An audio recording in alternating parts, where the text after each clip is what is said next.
1360, the actual live, okay? Everyone who's been waiting to see like, oh, do I switch new main? Do I wait? Okay, this is what is actually going into the live server in Korea. So this is what most likely in about 6 to 7 months is gonna flow over to us, okay? So here we can start making more assessments, more adjustments to our current game plan and go from there, all right? So the full adventure remaster and the skill balance all in one. Let's see what all went through. Second patch of MapleStory Destiny update has been released. It contains the long-awaited adventure remaster, as well as job balancing for all jobs and various system quality of life changes. This entire set of world patches over the past month were some of the longest and most frequent in a very long time. I'm glad I can finally take a break. Yeah, we went over all of these together, so it was definitely a lot. Since the remaster is now finalized, I'm planning to record videos showing them all off, especially... Oh, so that's his plan, Max's plan. And I saw that he was getting more support. I think I forgot to mention it before, but finally made a Patreon. No, you didn't forget, but I got you, bro. I mentioned it as well. A lot of people were asking me about it for a while. Yep. Obviously, it's going to the blog's yearly cost, Emma NX edition. Please just put it into the blog. Don't stay strong, Max, okay? The boycott is still going. Nice haircut. Thank you, thank you. Okay, so MapleStory Destiny, there's a whole storyline, the whole timeline that looks like it's all staying the same. So January, December, wait. It means 2022 here, I think, right? Time. Yeah, this is supposed to be 2022, I think, for these two. Unless we went back 11 months. Shining Star Force time event, so that's the 30% off and the 5, 10, 15 at the same time. Watcher Kalos, that's the new boss. Eternal equipment set, yeah, so that's the new equip level 2, was it level 250? Equips that's going to be able to be gotten from Kalos and Saren combined. I don't know if there's going to be details about that already, since it's only going to come out in February, but I mean February is kind of close, but it's probably going to be about a month for now. Collaboration with a restaurant, sure. Is this a short video? Can we watch this? 1 minute and 10 seconds. 강원기. 새해에도 메이플스토리와 함께 해주고 계신 많은 용사님들 안녕하세요. 메이플스토리 총괄 디렉터 강원기입니다. 메이플스토리가 You must be pretty happy. People are actually still playing this game. 19번째 설인데요. 19년 동안 용사님들과 많은 추억을 남겼다라는 사실이 Tumultuous year. 감격스럽기도 하고 용사님들께 We're so happy the community came together. I don't know what he's saying. I'm just assuming, okay? 2022년에도 We're happy to present to you a major rework and a massive overhaul of the existing classes. That's what I think he's saying.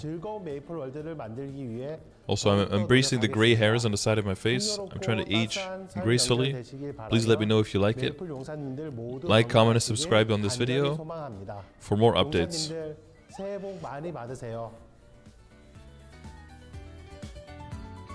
Now I'll get on my knees. Isn't that like the Chinese New Year bag? It feels like it has something to do with that, no? Oh god, wait, another video? 6 minutes? Are they just gonna like show off the... Oh. Wait, it's almost like a female voice that sounds like an adult. Wait. Somewhat. Doesn't sound like a 3-year-old.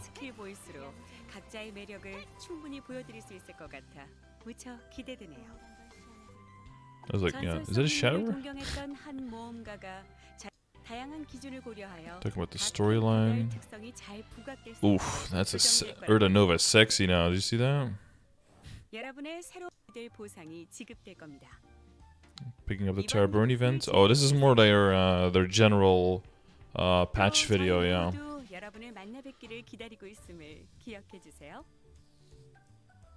A whole bunch of rewards. And you can see all the rewards in like one UI now. That's a bit, yeah, I like that. That's a good change. Adult female voice, yeah. We're happy you continue your sunk cost into this game. Yup. Habs Lab reward. 별빛 심포니에서도 새로운 음악이 들려오네요. Promoting 카드에 Bowmaster. 맞춰보세요. Minigames. 별빛 주... 아케인 심볼의 레벨업 비용도 인하됩니다. 약속드렸던 Oh yeah, the reduced costs for arcane symbol level up. 미아이 직업의 링크 스킬도 변경됩니다. Wait, can we do multiple now? 스탯에서 Where are they going over this? 데미지 증가 옵션으로 변경되고 Oh yeah, knockback resistance was removed, right? 미아이 직업의 링크 스킬도 And the link 변경됩니다. skill for Mihal, yeah, because of the changes. 입장 횟수도 1회에서 3회로 조정되어 조금 더 많은 도전을 Fail. 시도해 보실 수 있을 거예요. 3 attempts per day on the 새해 bosses 복 instead of 많이 1. 받으세요. 귀여운 핑크빈이 설날 핑크빈 is 이벤트도 wearing 진행한다고 하니 많은 참여 Bird outfit? What is going on? 매주 일요일 썬데이 메이플도 계속됩니다. Sunny Sundays, cube sales, and blog stuff. Okay, cool. So, yeah, let's try to go through this. A lot of classes, a lot of stuff. The Akudung musician, yeah. Or something like something like that. Benjamin was carried out under 3 goals: to enhance each job's characteristics, updating the combat patterns, and enhancing the skill growth experience, while particularly always keeping in mind not to harm the play experience of existing adventure players. Very important. Though there are differences for each job, through this remaster we made many structural numerical changes in the adventurer's job skill usage experiences. Since the scope of changes is large, we will carefully review if the intended changes are reflected properly, if there are any insufficient or excessive parts, and if there are any unexpected changes, even after the official server update. Then, if you confirm that additional numerical or structural changes are needed, we will make changes as soon as possible to improve the completeness of the yeah. For adventure players, we ask for your understanding, even if structural or numerical changes take place frequently for a while. We hope that the various changes made in this adventure remaster will provide a more enjoyable experience, not only for players who already play adventures, but for also the many new adventure players. Yeah, there's so many of those. Later, check the voice lines for the explorers. What? What they get to say? I don't know if I'll have time to go over all of that. Oh, Sag? Wait, what do you search for? Yeah, 3 tries, not clears. You know, that would be broken. No, we're just more attempts, even on the harder bosses where, yeah, we'll be able to do Zakum arms and leave and go in again for some easy levels early on. I think it's still going to be cooldown in between the attempts, though, so whether it's really going to be that beneficial to do multiple Zakums, maybe not. Maybe if you're doing it on a lot of characters to like master out your legion. I did go to Hairdresser, yeah. Arms don't give EXP anymore. Did they change that in Korea? If they did, then that would be a fine thing. Okay, so Slash Blast, Warrior Leap, all of the changes, upper charge with the command. Oh, you got a sword, a little hammer, a little spear. In the attack, the leap attack, nobody uses it. Iron Body, Warrior Mastery, straightforward. Hero, it's got the Brandish on second job. This, so the Flash Slash did keep 4-second cooldown, okay. Combo attack looks like this now. And you're going to keep combos for all your attacks, so the attacks are no longer going to consume your combos. So that means that overall, your final damage is always on the cap and is never like going down and up and down and up and down and up. Right now, the arms give the most of the experience. Holy man, that's what is the good thing about Zakum, is that the arms give so much XP. If you kill Zakum immediately, then you get nothing, because then you don't really kill the arms. The arms just disappear. But if you wait a little bit until the arms can be hit and then hit the arms, that might be what happened. Yeah, maybe in KMS I heard it doesn't have much experience, yeah. You can turn off the combo effect, best change so far. Well, if you actually don't consume combos for any of the skills, then it would be cool to be able to turn it off, yeah. Because right now, you have to, you know, because of the skill visibility and not seeing your combo orb, sometimes you mess up because you can't even see if you have all the charges you need. You need to look at the top right, find your combo buff to see how many you have. Spirit Blade, you're starting something come one sort of time. This is the new Rage, right? Yeah, so Rage is basically gonna look like this now. Spirit Blade. Regular mastery. All of the weapon boosters, I think, are all passives now. Final attack, physical training, very straightforward. Brave slash for third job is your big old main attack, and an aura blade. Aura blade is going to be able to be thrown out in a bunch of different directions, so that might become a more useful tool for mobbing later. Don't know how useful it'll be. 180% 5 times and up to 8 enemies. Cooldown of 7 seconds. It'll be nice to have another AoE to just kind of like throw out there. 8 directions, so you'd also be able to throw it down. I think in general, apart from your Blitz Shield and your World Reaver Warrior doesn't have that much downward damage capabilities, so be able to throw an Aura Blade down might be nice. Thank you, Marsupial. And then Rush, looking a little better. And then Scarring Sword, so you sharpen your sword, leaving unremovable scars on enemies for 200 seconds. Attacks that hit an enemy have a 100% chance to leave a scar. Enemies are scarred for 20 seconds, decreasing their accuracy by 30 and attack by 30%.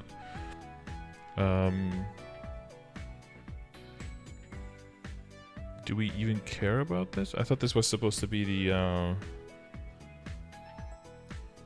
Oh yeah, this is like the new Panic, right? So where Panic, where you debuff and you get more final damage because of the debuff on monsters. But basically you don't like panic on the target, you just give all of your attacks the possibility of that for 200 seconds long, and then it'll just continually apply it. So you don't have to intermittently reapply the blind to make sure that you get your final damage buff. So basically quality of life versus that. Combo synergy, self-recovery, chance attack. So that's the one, the 25% final damage boost. That's the one that makes it so that Scarring Sword does something. So it's scarred or bound enemies. And then Endure. Forge Up Raging Blow. So the last thing we saw is that the hitbox was slightly increased from where it was. When your combo is fully charged, the skill is enhanced. So instead of having a separate enhanced mode, it just automatically enhances when you're full orbs. In addition, it enhances the Aura Blade. Level 30, damages 7 times and up to 8 enemies, 200% damage. The last attack will be critical when Raging Blow is enhanced, so basically all the time. Deals 15% 7 times. The last 2 attacks will be critical hits, which, you know, you go for 100% crit rate anyway, but in the time that you don't have a 100% crit rate yet, this will also make sure that the lower end of the damage is still pretty high. I think bosses will have a higher chance of actually missing their attacks on you, yeah, which can make people survive, but I think it's mostly for touch damage. I don't know if magic attack damage even takes accuracy into account. Oh yeah, and also the attack is always going to look like this, even if you're using axes. So the axe effect is completely gone, from what I understand, which I think is a little unfortunate because the axe effect look way cooler than swords. Fuck swords. And sizing, so that's kind of the new puncture. Concentrate your mind to drop a giant sword in front of you. Increases the damage of critical hits, right? So that still kind of has the same effect. I think it still does the same. Deals an increased 50% damage from attacking normal monsters, at a 100% chance to inflict damage over time, and enemies hit for 60 seconds, which I think 60 seconds is something that's longer than Puncture now, if I'm not mistaken. Dealing 165 damage every 2 seconds, critical hits deal 25% increased damage on inflicting enemies, and 10% increase for party members' attacks. So it's still kind of the same thing, but it's a bigger AoE, it's easier to hit, you don't like accidentally miss your Puncture, and you know, of course, it doesn't cost combo anymore, so... Bring back axe animation. Agreed. Magic Rash has changed so that you can now use it on targets that already did a buff. The buffs that can be removed are... right? At least, I think... Yeah, remove certain buffs applied to nearby enemies with a certain chance and restrict them from applying buff effects for a certain period of time. But it does have the 90 second internal, but you will be able to now use it after the weapon defense goes up, after the attack and magic buffs and heart skin, after those things go off. Those can be removed, but it looks like DR is very specifically... Is DR seen as a defense buff? It almost sounds like they're excluding that here. But yeah, if you're doing Crimson Queen or something and she's gonna do... You probably still want to pop it early, you know? But there might be some more forgiveness if you're a little bit later there.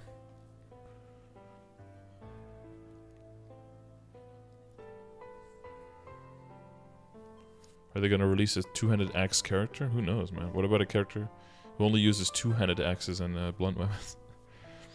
And then Enrage, explode the power of the charged or combo counters. Enter a state where your attacks are focused on an enemy, dramatically increasing your damage.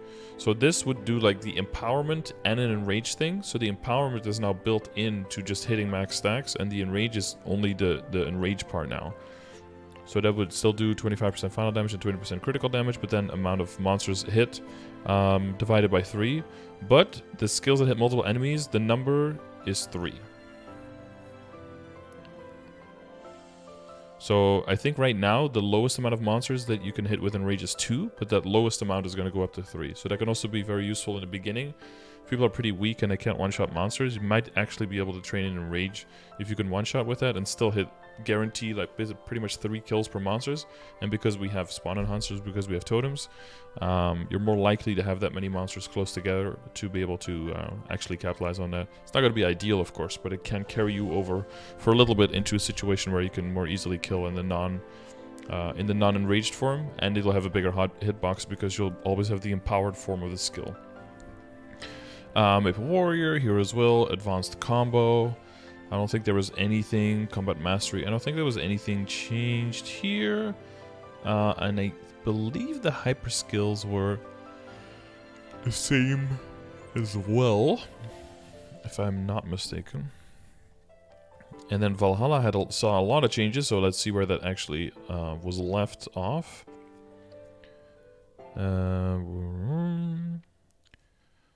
So when hero uses swordsmanship skills, periodically creates sword slashes at the attack's location, which remain like after images and additionally attack enemies. So swordsmanship, if you look that up. So it's just the main attacks, brandish, brave slash, raging blow. Oh, and sizing is also one. Okay. So that creates an extra little sword that slashes when in the area where you use it. The sword slashes will not activate on common skills and 5th job skills. Gotcha. You're gonna be knocked back by enemy attacks and instantly charges your combos to the maximum as well. Hero didn't have any skill that did that so far, so that's kind of nice. During the buff, increase attack by 50, critically by 30, status resistance by 100, and elemental resistance by 100%. Periodically activate 3 sword strikes that deal 370 2 times and up to 6 enemies. Sword strikes, because of course the other thing that Valhalla does now is empower your attack, but that's already basically built into the skill, right? So it has to, you know, do something else, otherwise all that's left with is this. So periodically activates 3 strikes that deal to 370 2 times and up to 6 enemies. The sword strikes can activate up to 12 times, and after that they will no longer activate. 2-minute cooldown. Okay. And then Rising Rage is now, you know, it's not rising anymore. It's now coming from the ceiling and just crushing a bunch of weapons down. I think it's a one-handed sword, a one-handed axe, a two-handed sword, and a two-handed axe. Nice. At least they have all the weapons represented there. 10-second cooldown, Epic Adventure, and some 5th job skill changes. It's just gonna look, the difference between a regular attack and an empowered attack is gonna be more visible. For 72 seconds on a 120-second cooldown, create a soul sword near you. I believe the rest of the effect, I believe, is still the same. It's just visually the more pinkish, big-ass slash when it's empowered. That's all I remember.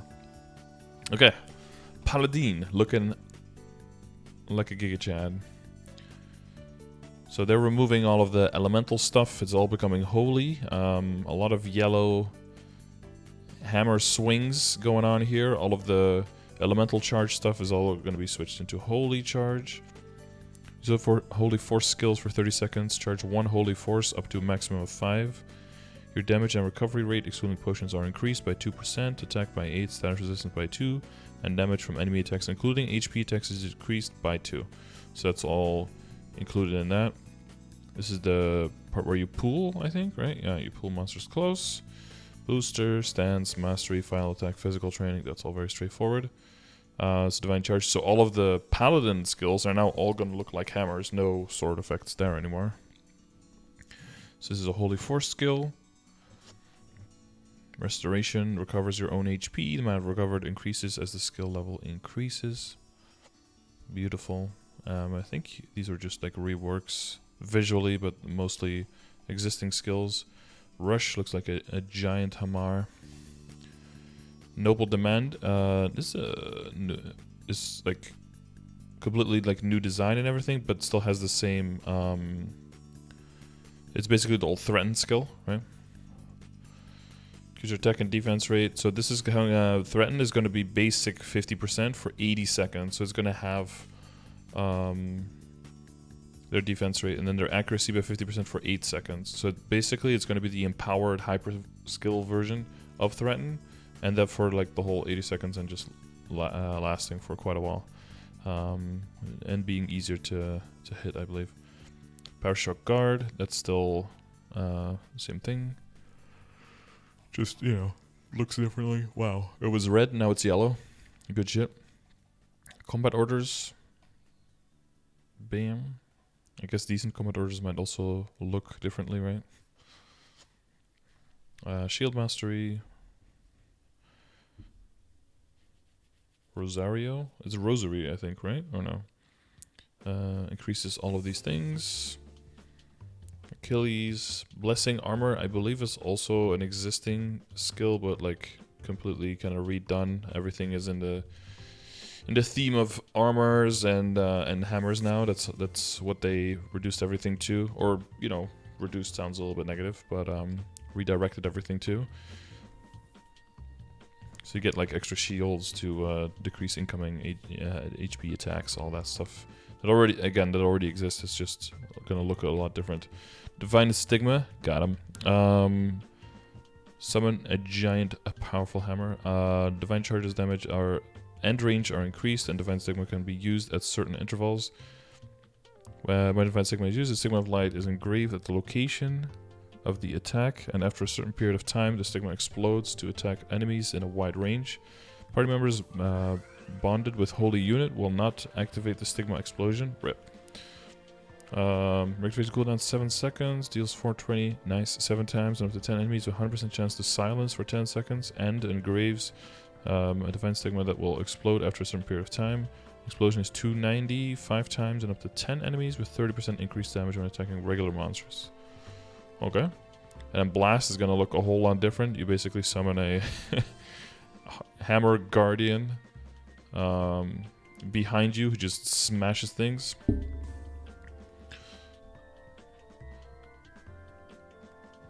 I don't know if Blast already hit 3 enemies. I don't remember that part. But I think they made the hitbox a bit more generous than it was now. Divine Judgment with Divine Brand and Blast will give you debuffs on a target, so mostly on bosses. The brand will explode to deal additional damage while ignoring a certain percentage of the monster's defense. Party members bond with Holy Unity will not stack brands with Blast. RIP. 30-second duration when the brand is stacked 5 times, it will explode, dealing 500% damage 10 times on one enemy with an additional 20% defense ignored, so, you know, a little bit extra boss damage. Magic Crash, same change. Sanctuary just got a really big visual change, but I think it still works exactly the same, if I remember correctly, when we went through things. Divine Blessing is... But it's just a standard 200 seconds long final damage increase, you know, just a standard balancing mechanic. Maple Warrior, Hero's Will, Guardian Spirit is like the res thing. It also gives them invincibility for 10 seconds on a 10-minute cooldown, so it's pretty brutal. But they get 10 seconds of invincibility afterwards, so they at least can't fuck up immediately after that, but they probably have the resistance link anyway, so 8 seconds they were already invincible. So you give them 2 extra seconds. Paladin Expert, I believe these numbers are all the same, even though these numbers are, of course, a little crazy. 70% mastery, 400 defense, 40% critical rate, 15% critical damage, 30 IED, and 40 final damage is like... Okay. So one-handed sword, extra 6 critical damage, 30% mastery, two-handed sword, extra 5% critical damage, one-handed weapon. So this is just to balance all the weapons out a little bit compared to their individual weapon multipliers to make sure that they're not completely lopsided on one end. And then you empower the Holy Charge. I believe these are also the same, but the charges... this might be different, but yeah, I don't know 100% where the hypers are at, but we will definitely have to look after these changes for specific classes if they are going to change their hyper stats. And the other thing that is probably going to change is like the boost nodes. Which skill do you include? Which combination of boost nodes do you do? So that's going to be a whole thing, but we'll have months to get into the details with that. So yeah, thank you, Colson. Pick a good one, okay? Sacrosanctity, that's still the same. If Paladin ends a skill, the cooldown will be decreased by 45 seconds per 5 seconds remaining. Oh yeah, true. That's already a thing. Smite is a little bit new. I believe this is the new and improved... wait, no, is this a hyper skill? Yeah, it's a hyper skill. What is the hyper skill now? Oh god, I'm trying to think. Time with the god's power, deliver a powerful blow to nearby enemies. Enemies will have certain buffs removed, be bound. Oh, that's the bind. Okay, cool. And restricted from applying buffs for a certain period of time. The buffs that can be removed are attack magic. Yeah, so it's basically a built-in armor crash plus a bind. It's a giant shield right now? Right, okay, yeah. I remember now. Enemies hit will resist smite and other bind skills for 90 seconds. Yeah, like normal. True. Okay, Epic Adventure, 5th job skills. So the little blasted hammers, I think they removed those small ones. Some blast hammers to attack enemies around you. If the hammers hit an enemy using damage effect, you will not take damage. Passive effect, 1 rotating hammer is automatically created around the paladin each time Holy Force is upgraded. Up to 5 can be created and they share duration with Holy Force. Oh, okay, so they brought that back. The last changes we saw was that they removed the passive hammers, but it seems like they just brought them right back. And then the active effect, 1000 MP, 30 seconds. Hammers are enhanced with a bigger range. 1050% damage 4 times on 8 enemies on a cooldown for 60 seconds. Okay, so it seems like they brought the little hammers back as a change to the last notes we saw 3 days ago. Grand Cross, I believe they were equalizing there the amount of hits that it can do, so you don't get some crazy longer or shorter durations because of server lag. Consumes 2% max HP per second. While holding down the key, the cross deals 595% damage 12 times on up to 12 enemies. And then after continuing for a certain period of time, best skill description, the cross will become bigger, attack speed will be increased and deal 1040% damage. Maximum keydown is 6 seconds, with an additional 100% crit rate in the ID. While holding down, damage from enemies, including percentage HP attacks, will be decreased for 50 seconds on a 3-minute cooldown. So that's what they're... The small hammers are only visual now, you think? Yeah, I mean, I guess it does not mention them doing damage at all. I guess that's a good point. So it's just a visual effect. I guess you want to make sure, though, that you have 5 of them already stacked before you activate it. So maybe that's why they still keep the visual effect.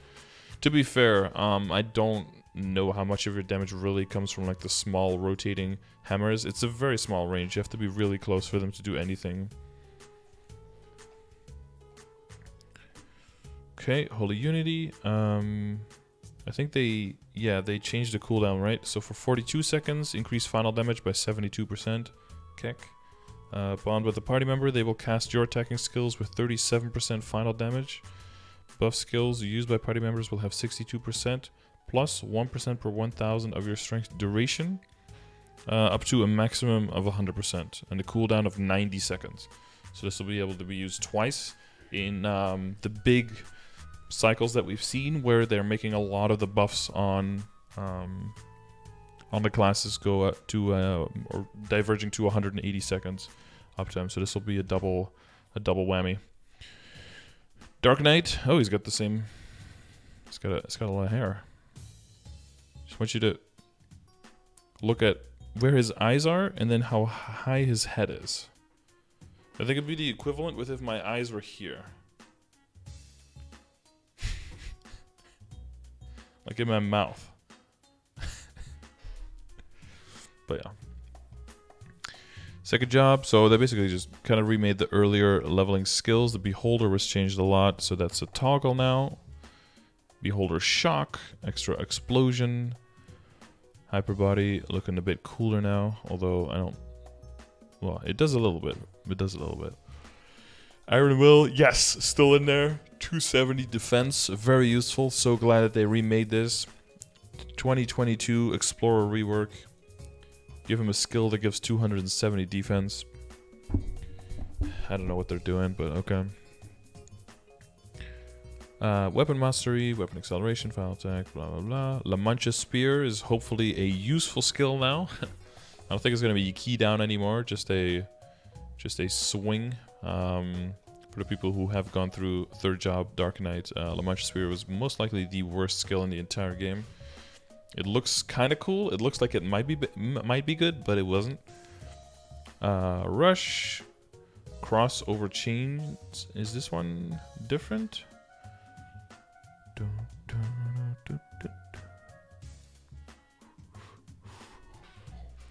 Damage taken is decreased by a flat value equal to 8% of your decreased HP, up to a maximum of 4,000. So if you take 100% HP, you can survive that too. Nice. Beholder Dominant. I can freely attack. Look at him go. I saw I think watching Kobe's stream for a little bit. I think I saw his character do this skill. This one looked really cool. Just blows up quite a lot of monsters. Enhanced Beholder Shock, Beholder Buffs, which I think refreshes a little bit faster, so you should have an easier time having everything up. Lord of Darkness, 30% crit rate and 8 critical damage, and Lifesteal, really valuable skill. Good morning, sorry, bro. How you doing? Then fourth job, of course, this skill Gunir is changed a lot. When attacking, damage is increased by 110% of your maximum HP with an additional 30% defense ignored, and of course no cooldown on this whatsoever anymore. Right now it does have cooldown. Dark and Pale, looking a lot cooler, looking almost like a cane attack, but Reincarnation of course changed a lot, so let's read over that, make sure that we have all the differences. So accept the contour of darkness. Reincarnation will only activate when your HP reaches 0 after you have selected the accept type and accepted the contract. However, if it is used while reincarnation is on cooldown, it will not be activated. This skill can only be used when reincarnation is level 1 or higher. When the skill is used, the effects are activated where you can choose the type using the arrow keys. If it's reused, they are deactivated, so that's a toggle. And then when the skill is used, you can enter the arrow keys within 5 seconds to select the type. Alright.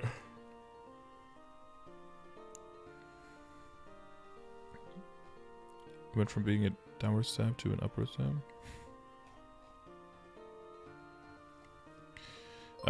Okay, so we have Reincarnation Quarter,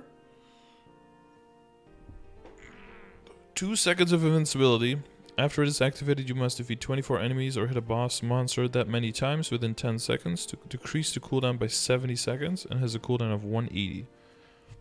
Reincarnation Half, 8 seconds of invincibility. After it is activated, you must defeat 44 enemies or hit a boss monster that many times within 20 seconds to decrease the cooldown by 80 seconds with a cooldown of 260. I think that's going to be the most popular one that people use, right? Because that takes it to the 180 seconds if you hit that. So then it synchronizes with all the 180 stuff. I guess if you're soloing, you can either do this one or this one. Reincarnation Full, 40 seconds of invincibility. After it's activated, you must defeat 52 enemies or hit a boss monster that many times within 40 seconds. I don't know why it's like... I know the cooldown is like a lot different, but it's like 5 times the invincibility and you have to hit 8 more monsters in twice the time. These numbers feel weird. And then to reduce the cooldown by 300 seconds, but has a cooldown of 900. So that still gives you a 10-minute cooldown. So yeah, I think they're they're banking on this one being the most popular, but they didn't want the cost for this one to be extremely prohibitive, I guess. Passive effect: when your HP is 20% or higher, 30% final damage, 20 speed, 10% critical rate, and 15% critical damage. Of course, still a cracked skill. Then Dark Resonance. What do they do with the final damage here? So you cover 100% of your max HP. For 30 seconds, increases final damage by 10%, IED by 10%, and damage when attacking boss monsters by 10%. Cooldown of 70 seconds. And cooldown is decreased by 0.35 seconds every time your own directly attacking skills hit an enemy, and it's got a passive of 30 IED. Very, very strong all-around character class. And I believe you can keep this 100% uptime, right?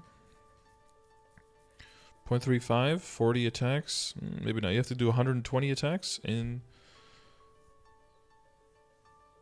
30 seconds. You have to hit 4 times a second. I don't know if you can give it 100% uptime. It says your directly attacking skills hit an enemy, so we'll see, I guess. See how many times your 5th job counts. Maybe that one alone will just instantly give you back. And then you can kind of pace it out. Magic Crash, Maple Warrior, Hero's Will, Beholder's Revenge. What? Revenge? Yeah, should be affected by buff duration as well, yeah. Let's see. Beholder counterattacks enemies. Beholder periodically engrave revenge stigmas, more stigmas, on enemies that attack Dark Knight, dealing damage. In addition, Beholder's shock is enhanced by connecting more deeply with the Beholder. Nice. Should get an ad for Lost Ark. Lost Arca, damn. Twitch trying to scalp. What was it you think you need for Night Lords? One hit Rev 3 with marks?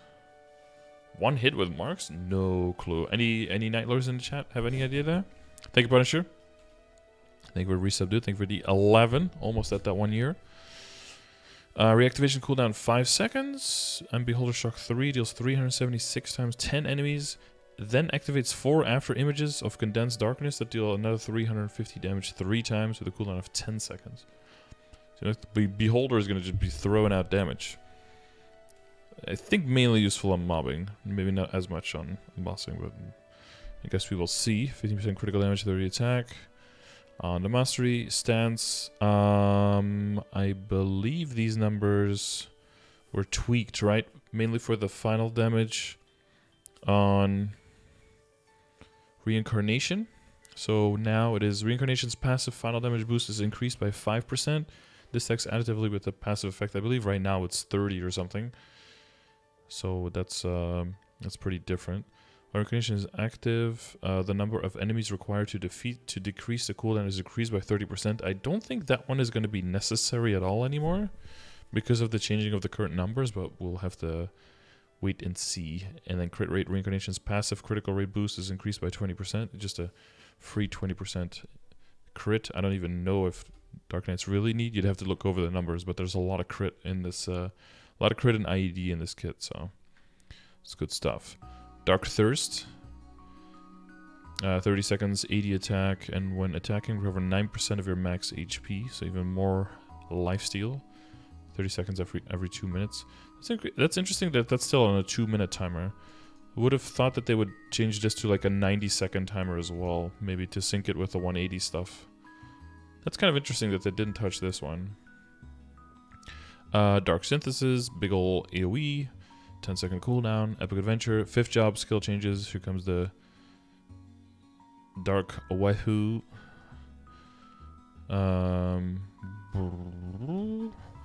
Level 25, for 40 seconds, deal 800% damage 5 times and up to 3 enemies periodically. Recover 3% max HP per attack and acquire 1 life force up to 15. If your HP is full, create a shield equal to 75% of a recovery amount up to 27% of your maximum HP. That probably goes up to 30%, I would guess, at level 30. The shield will be recreated to its maximum amount periodically. Damage taken from enemy attacks, including percentage HP attacks, is decreased by 9%.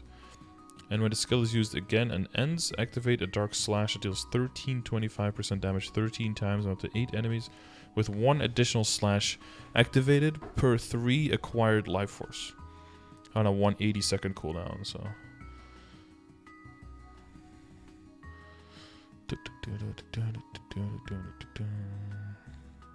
It's got the 40 seconds, it's got the hard lucid, it's got the hard lucid timer, it's got the 3 minute. You know, they're trying to. Piercing Cyclone, I believe they made you able to move faster. Was that with this update? Things move faster.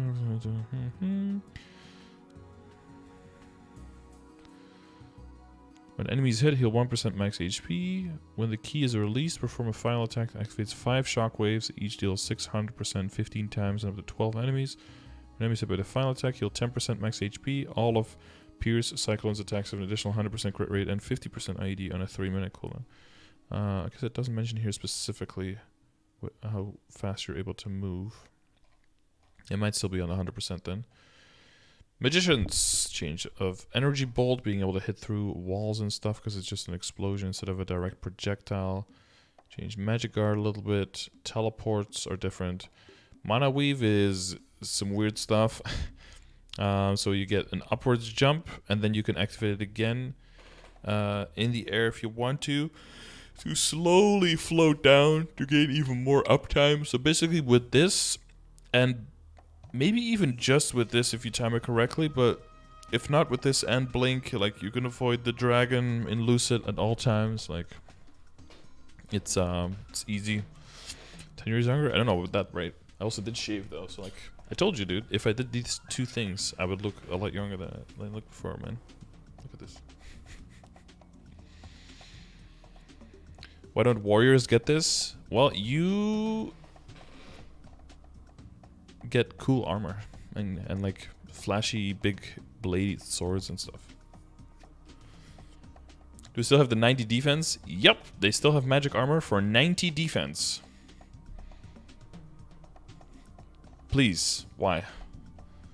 Why you do this? And then 5th job, okay, did they kind of make the description better? Use the magic you remember through memory choice. It is unstable because it relies on your memory. Use a remembered skill. The selected skill's MP cost and cooldown are ignored, and unstable memorizes cooldown is decreased by a specific percentage based on each rate. So it gets a whole bunch of chances. Best effect 25 int. Godlike. Yeah, so follows members of the magic you used and remembers the next magic you can use. When the skill is used, you can use the number keys to choose a specific 3rd or 4th job skill in a slot. It's always infinity, of course. The selected skill will be activated when unstable memorize is used. Maybe for fire poison mages, they can activate some explosions or something like that. Oh, 1, 2, 3, 4, 5, 6. I see. You cannot select unlearned skills. Duh. Enter number key. Blah, blah, blah. If you do not enter number key within 5 seconds, or you enter a key other than a number key, the skill will be cancelled with a 5-second cooldown. Description? It's insane, yeah. Dude, doesn't it feel like all of the characters had their foreheads like unnecessarily made even larger than they were before? Look at that Dark Knight forehead. Like, is it just the resolution? Does he look like a little bit like he got stretched out?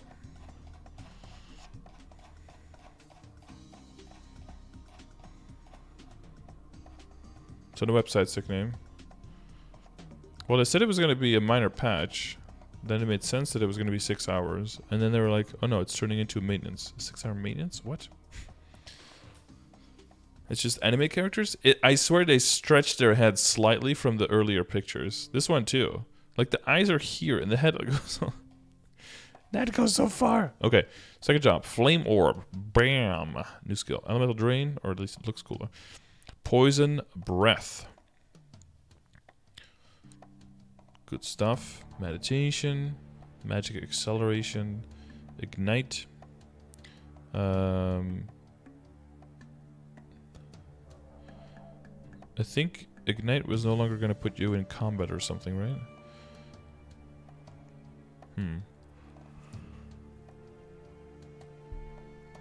Well, that might be a bunch of stuff we'll have to try out. 116 is a solid Mac G. It's very, very good. Spell Mastery, High Wisdom, MP Eater, 3rd job, bam, Explosion, looking cool. Is that an apple in the middle? An explosion a day keeps the apple away or something like that. And then we have this one, Poison Mist. Beautiful. And the big old new dude, Poison Region. So you got like a fire poison explosion going on, and this Poison Region dude creates these puddles of toxic waste just bubbling away. It's the Hyper? Oh, the Hyper, okay, yeah. So install a Poison Magic Circle. Max level 14 because we had to fit the skill points in. For 60 seconds, install a poison object. The object will create poison areas nearby periodically, and enemies on top of the poison will take 204% damage every second for 10 seconds. Poison Region Explosion. You can explode an area 1.5 seconds after it is created. And 192, 5 times out of 10 enemies and a poison can be exploded from other explosions. So basically it will create like a shock wave, and all the areas that are there will all get hit. If a single enemy is hit by multiple explosions within 0.4 seconds, the second and later explosion will have 50% decreased final damage. Don't know how necessary that is, because for mobbing it's just going to nuke him. For boss, it's not going to be probably that big of a deal, I think, but kind of to rein it in to make sure it doesn't scale like crazy. Elemental Adapting. It's like they actually added some fire to it. I feel like it was... Did it always look exactly like this? I don't know if the emblem really changed, but... And this looks very similar to that, but... I remember... yeah, cover yourself with a veil of fire poison, so you have block status effects. Against just one, right? I think the ice lightning defends against 3 or something, but the fire poison against 100%.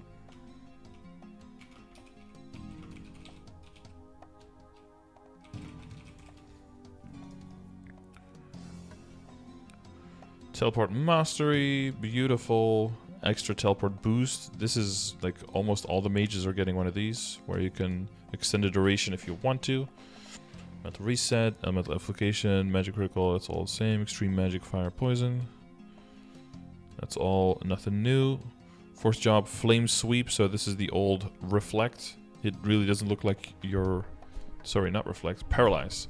Doesn't really look like you're paralyzing anything, so they completely just changed the whole name. Flame Sweep. And then big old Mist Eruption. Hopefully it doesn't miss. Haha. Fervent Rain, which of course is necessary for those beautiful stacks later. Meteor was changed again, I think, right? I like the dark cloud that stays at the end. It's good stuff. Good stuff. And then you get the passive effect final attack when you use a direct attacking skill. A 60% chance for enemy for a meteor to fall, dealing 220% damage. A little bit extra hit all the time going on. I don't know if it's necessarily that worth, but Flame Haze looking a bit different. Enemies hit will become untouchable and be slowed by 50%. If it hits an enemy, Poison Mist will be created in that location. If it doesn't hit an enemy, Poison Mist will be created at your current location. There you go. Infinity looking a little bit different, a little bit more blue, you know, a little bit less transparent, a little bit more big and blue. 70%.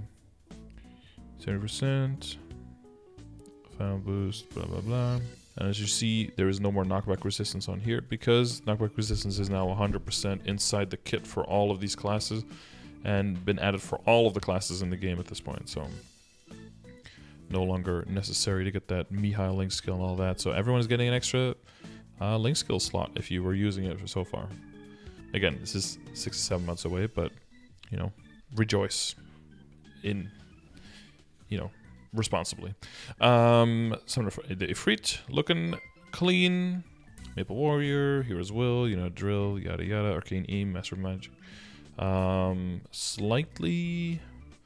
I mean, they changed the names, obviously, to Flame Sweep, but I think... I think the hyper skill stayed mostly the same here. Thanks for follow.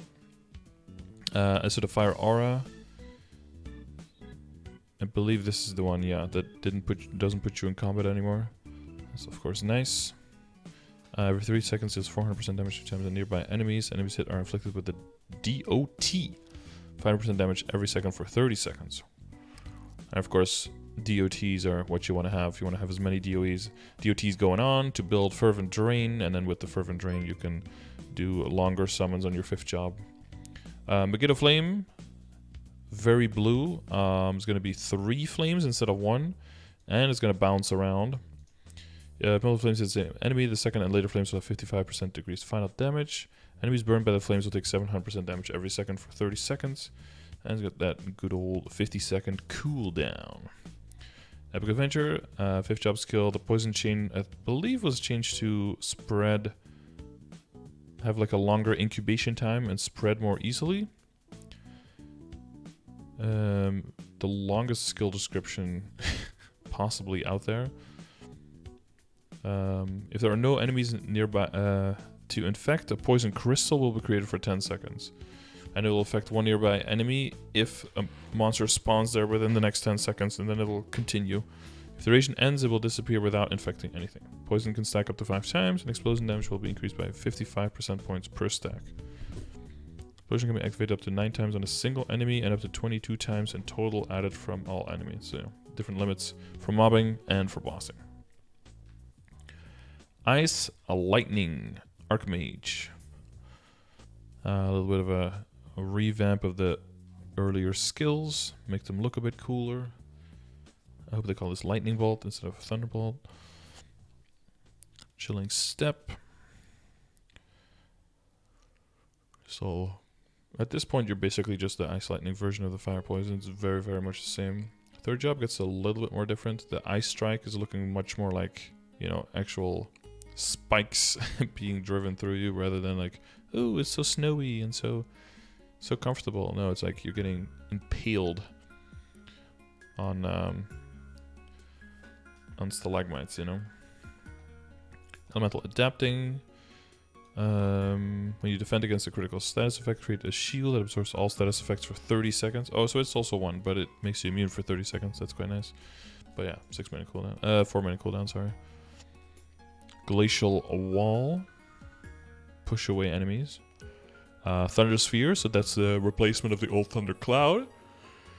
I believe there's additional damage to normal monsters. Yeah, and will also be able to be placed down. So, you know, we went from the Thunder Cloud disappearing if it was more than half an inch away from you, to the Thunder Cloud following you quicker, to the Thunder Cloud teleporting to your location, to now being able to put the Thunder Cloud and install it somewhere as a summon, and then move around and leave it. And it'll continuously do damage wherever you leave it. So a lot of changes to that skill in the last year and a half. And it will stay installed for 50 seconds on that location as well. So that is quite nice. But you will have to reinstall it quite a bit. Oh wait, sorry. Sphere location fixed cooldown is 30 seconds. But it will stay there for 50 seconds. So you can... Well, you can only relocate it every 30 seconds, so think carefully. Okay, Teleport Mastery, and then another Teleport Boost. Frozen Break, Elemental, blah blah blah, all the same stuff. That's all no different from now. Then we have Chain Lightning, which got a lot of range increase. Of course, we'll see exactly how big it is and how useful it is, and hopefully with Spawn Enhancers we have more things to bounce off of, so that should hopefully give it more map clear than how much it does have now. Fire High Voltage Current and targets to stun them. Chain this. Oh, sorry, Chain Lightning. Applies additional crit rate and can chain to enemies near the target to attack. So the hitbox of the monsters that they're connecting to is more in the middle of the monster rather than in the top, so that it would bounce down, or in the bottom, so that it should bounce up better, but in return it'll bounce down a little bit less, so they had to compensate for that as well. Is there any point to Earthbind if you have a class bind? There are bosses that you do sometimes that will have 2 forms, and different forms of bosses will be counted as different bosses. So if you have a pretty long burst, and you burst one part down and bind it, and you still have burst left and you get to the second one, you can just use your other bind, for example Urda bind on that one, and then burst that one down immediately as well. You wouldn't have to wait 90 seconds or 120 or 180 until your burst comes back. So for some classes it will, and for others it might not. 45-second extra critical rate on a Chain Lightning. And then the Freezing Breath is going to look quite a bit cooler, a little bit more purple. I like that. Give us some other color. The IED. And the Bind. You can hold down for up to 13 seconds. Breathe on them. Blizzard Change. Frozen Orb looking way cooler.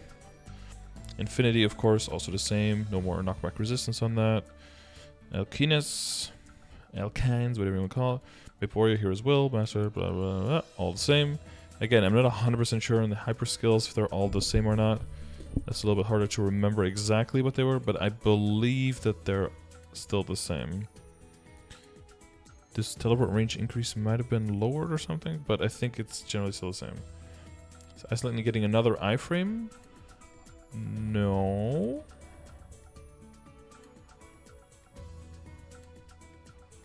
Are they? I don't remember that. We do have the Ice Aura here. Green aura that surrounds party members with an endless cold. Oh, this one looked like it was an iframe in a video. The Ice Aura, but the person that was showcasing the skills was actually in like in a GM mode, and they were unable to get hit.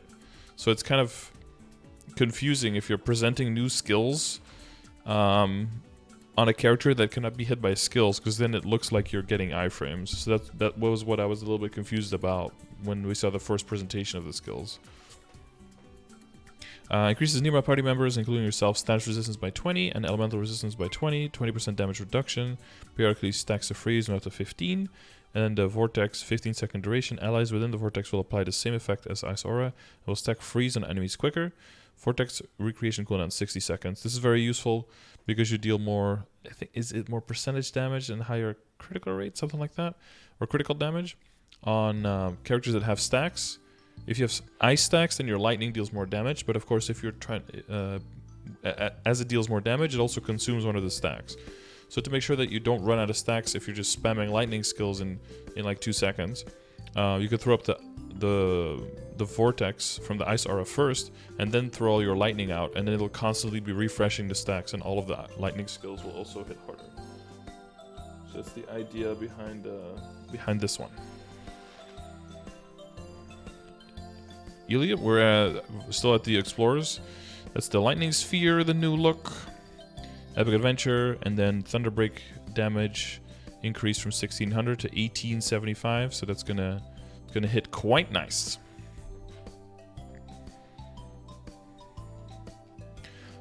I think having an extra summon on Ice Lightning that you can put out in the map, like with the Lightning Sphere, I think that's cool, especially for bigger maps and for harder, like tougher enemies and all that stuff. I think it's always nice to have an extra tool where you can just put a summon down and take a platform of the map just completely out of the equation. Yes, thank you, Taicho. I picked the lucky day to do it because the game was down anyway.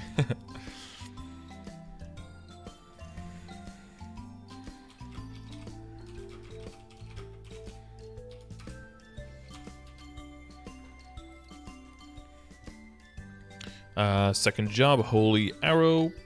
Pew, pew, pew. 3 PUs, Blessing Ensemble. Of course, a lot of changes to the Bishop. Compassion skills, and then the other versions, the Vengeance skills if you're in the other mode. So heal doing the, usually doing the debuff on the target, giving you 20% final damage.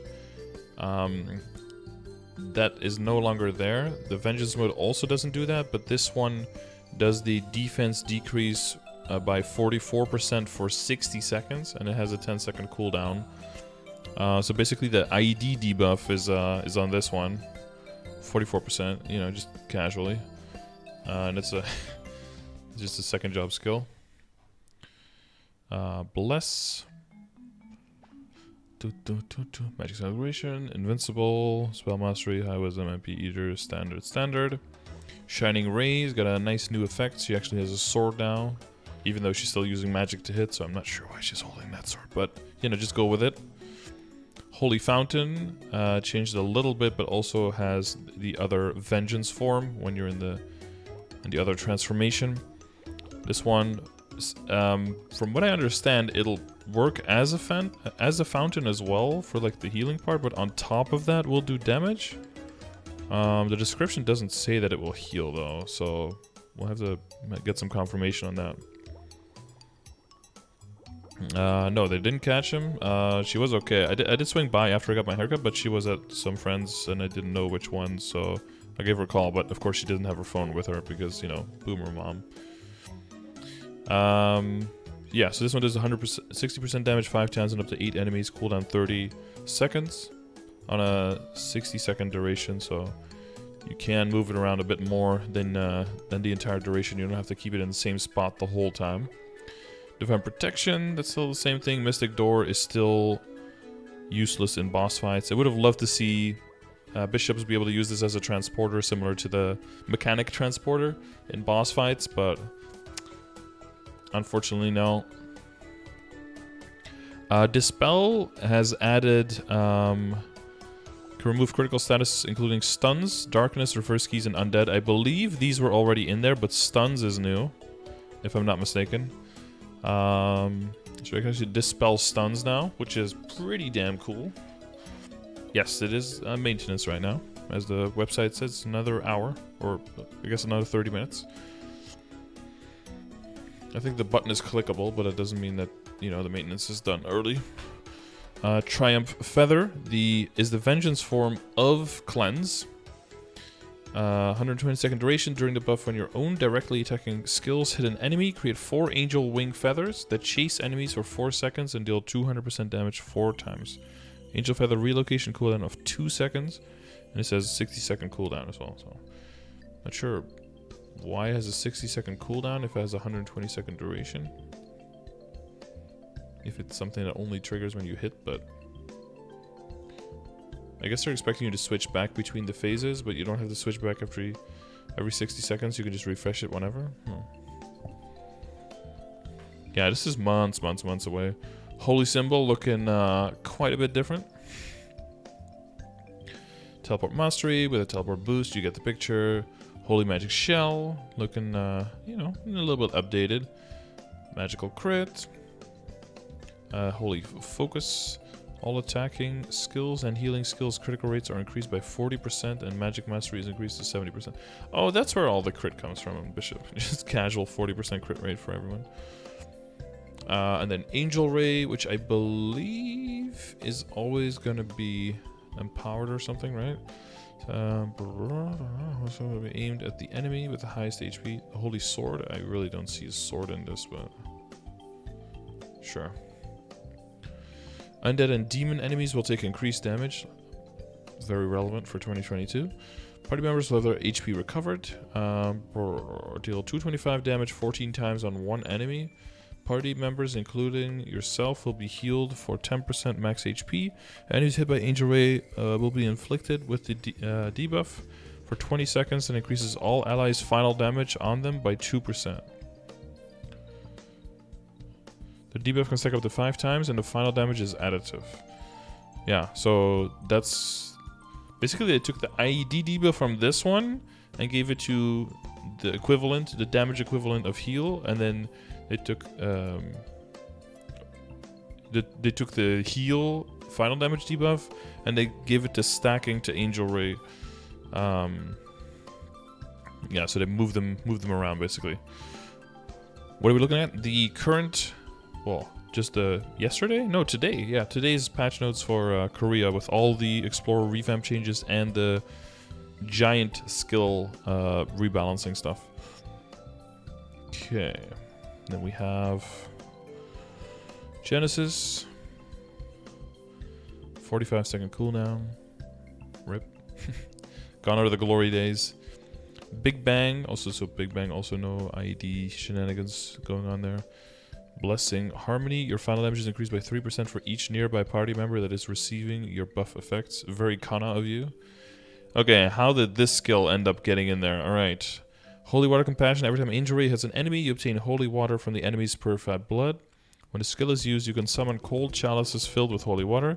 Party members can use the up arrow key on the chalices to absorb the holy water and recover HP. So that's kind of like the treasure boxes the treasure chests that drop from the Cannoneer skill. And you can activate to give a little bit of HP and the percentage damage buff. Acquire 1 holy water when Angel Ray hits an enemy 7 times.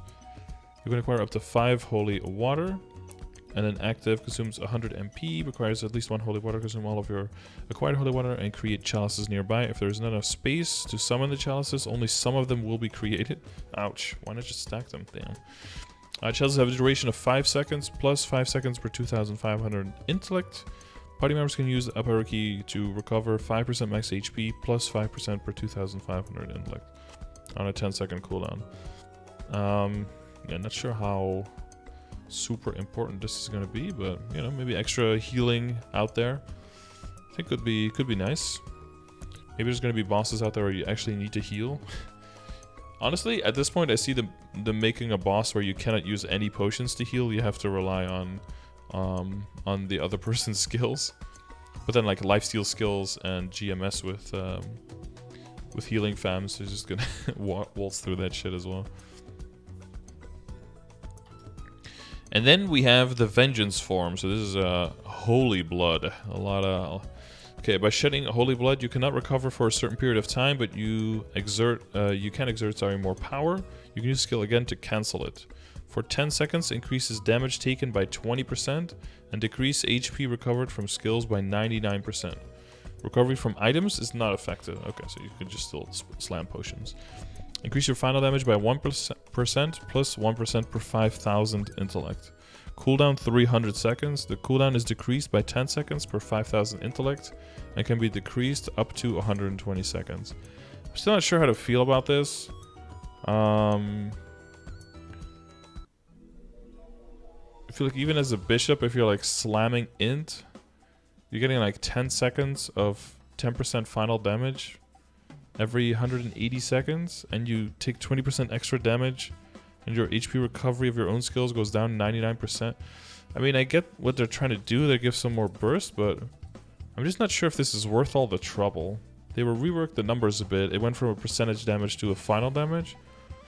But I kind of stand by... I feel like it either the base final damage should be like 5 or something, or maybe 10.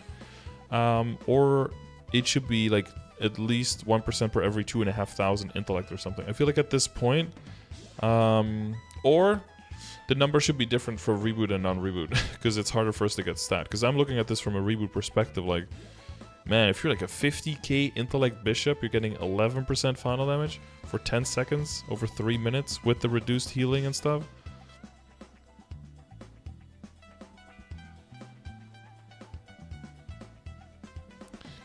I don't know. It feels like bishops deserve more on this, I think. But I guess we will see. Resurrection, given that extra increased damage and invisibility for 8 seconds. Infinity. Bahamut looking a lot cooler. What does Bahamut do again? Enemies hit are inflicted with the Bahamut mark for 60 seconds. Holy element skills that hit those enemies will deal an increased 25% final damage and cause the mark to disappear. Yeah. So it's just every now and then you have an extra big hit in there. Seems useless at early game. Oh wait, fair. Maybe they just want to give the solo bishops something to root for, you know? Excuse me. Okay, Advanced Blessing. That clean 550 defense, 750 HP and MP. Very, very relevant. We have one here as well. Hypers, I believe, are the same. Oh, you got a little bag of drop. You got a sword at 20%. Although it looks like a 20. It looks like 20x and 30x, honestly, instead of a percentage. But you look the same. And then the Vengeance Angels. You've got 2 of them now instead of 1. 2 for the price of 1. 0.5 second cooldown to switch, heal, dispel, holy fountain, and holy water to the other ones. Passive 50 magic attack, 30% final damage, 20% IED, and 10% elemental attribution reduction. So all of the final damage and stuff that was built into things, that's all added here as a passive now, replaced there. So it feels like across the board, bishops should have a bit of an easier time getting access to their damage. Heaven's Door. Epic Adventure. And then this one, since you're summoning two ladies, well, I guess they're angels, which are technically not ladies or dudes. Angels don't have genders, right? Or sexes, whatever. Either one, I don't think. They're supposed to be these. Well, I mean, don't Google like what angels are supposed to look like, because that's some scary shit. Angels of Libra. This one attacks every 5 seconds and recovers some HP to yourself and your party members. And a buff that increases your damage up to 100% if you're stacked. And an Angel of Vengeance, 1000% damage 10 times and up to 12 enemies. And gives them that mark, the Angel's mark. Oh, not the same one as the Bahamut, but the Angel mark, which will give 10% increased final damage and cause the mark to disappear when you attack. This one doesn't say how many times it attacks. This one is every 5 seconds, but this one doesn't say. Hopefully more than once. Maybe it's also every 5 seconds. And then Divine Punishment. Basically, it was supposed to hit double during your transformation, but it's now gonna always do the base double damage. So that's nice. Consumes your Divine Light, and then you can just key down and rain down diamonds of balance or whatever. Sure thing. All right, archers. New arrow blow, flash jump looking kind of cute. Bowmaster, just new colors. Retreat jump also going to be added to marksman, spoiler alert. Quiver cartridge, they got rid of those pesky poison arrows. They only have two. They've got the magic ones and the healing ones. The booster, the mastery, the final attack. Very, very straightforward here. Arrow platter looking a bit different. The setup is going to be a little bit different, but just more just quality of life improvement. New skill, Flash Mirage. I believe it's going to share boost node with another skill as well, so that's cool. When you hit enemies 12 times, create 3 after images and fire 1 arrow at 1 enemy in front of them. Arrow platter, hurricane, silhouette mirage after image shot, quiver full burst, and arrow rain count as 1 attack when they hit enemies 7 times. Otherwise, you know, you'd be shitting out the damage like no tomorrow. The fire arrows will pierce through up to 5 enemies on the way to the targeted enemy and deal 420. Nice. Damage 4 times. Cooldown of 1 second. And passively, arrow of wind attack range is increased and the damage is increased by 70% points. New Phoenix animation, but it's pretty much going to do the same thing. Easy 30% defense. Never mind. I thought it was IED. Oh, it doesn't get a new it doesn't get a new skill icon though. Unfortunate. Quiverflow effect basically creates a area that you can teleport to. Install mark for 120 seconds. Teleport cooldown 2 seconds. If you use the skill with the down arrow key, you can reinstall the mark. After reinstalling, you cannot do so again for 1 second. Boo-hoo. Cooldown of 2 minutes. I think also a skill that marksman is getting, so more ways of moving around the map, but it is replacing their hookshot that bowmasters and marksmen had, so a different type of way of moving around. Extreme archery bow, 25% defense reduction, 40 attack, 30% final damage.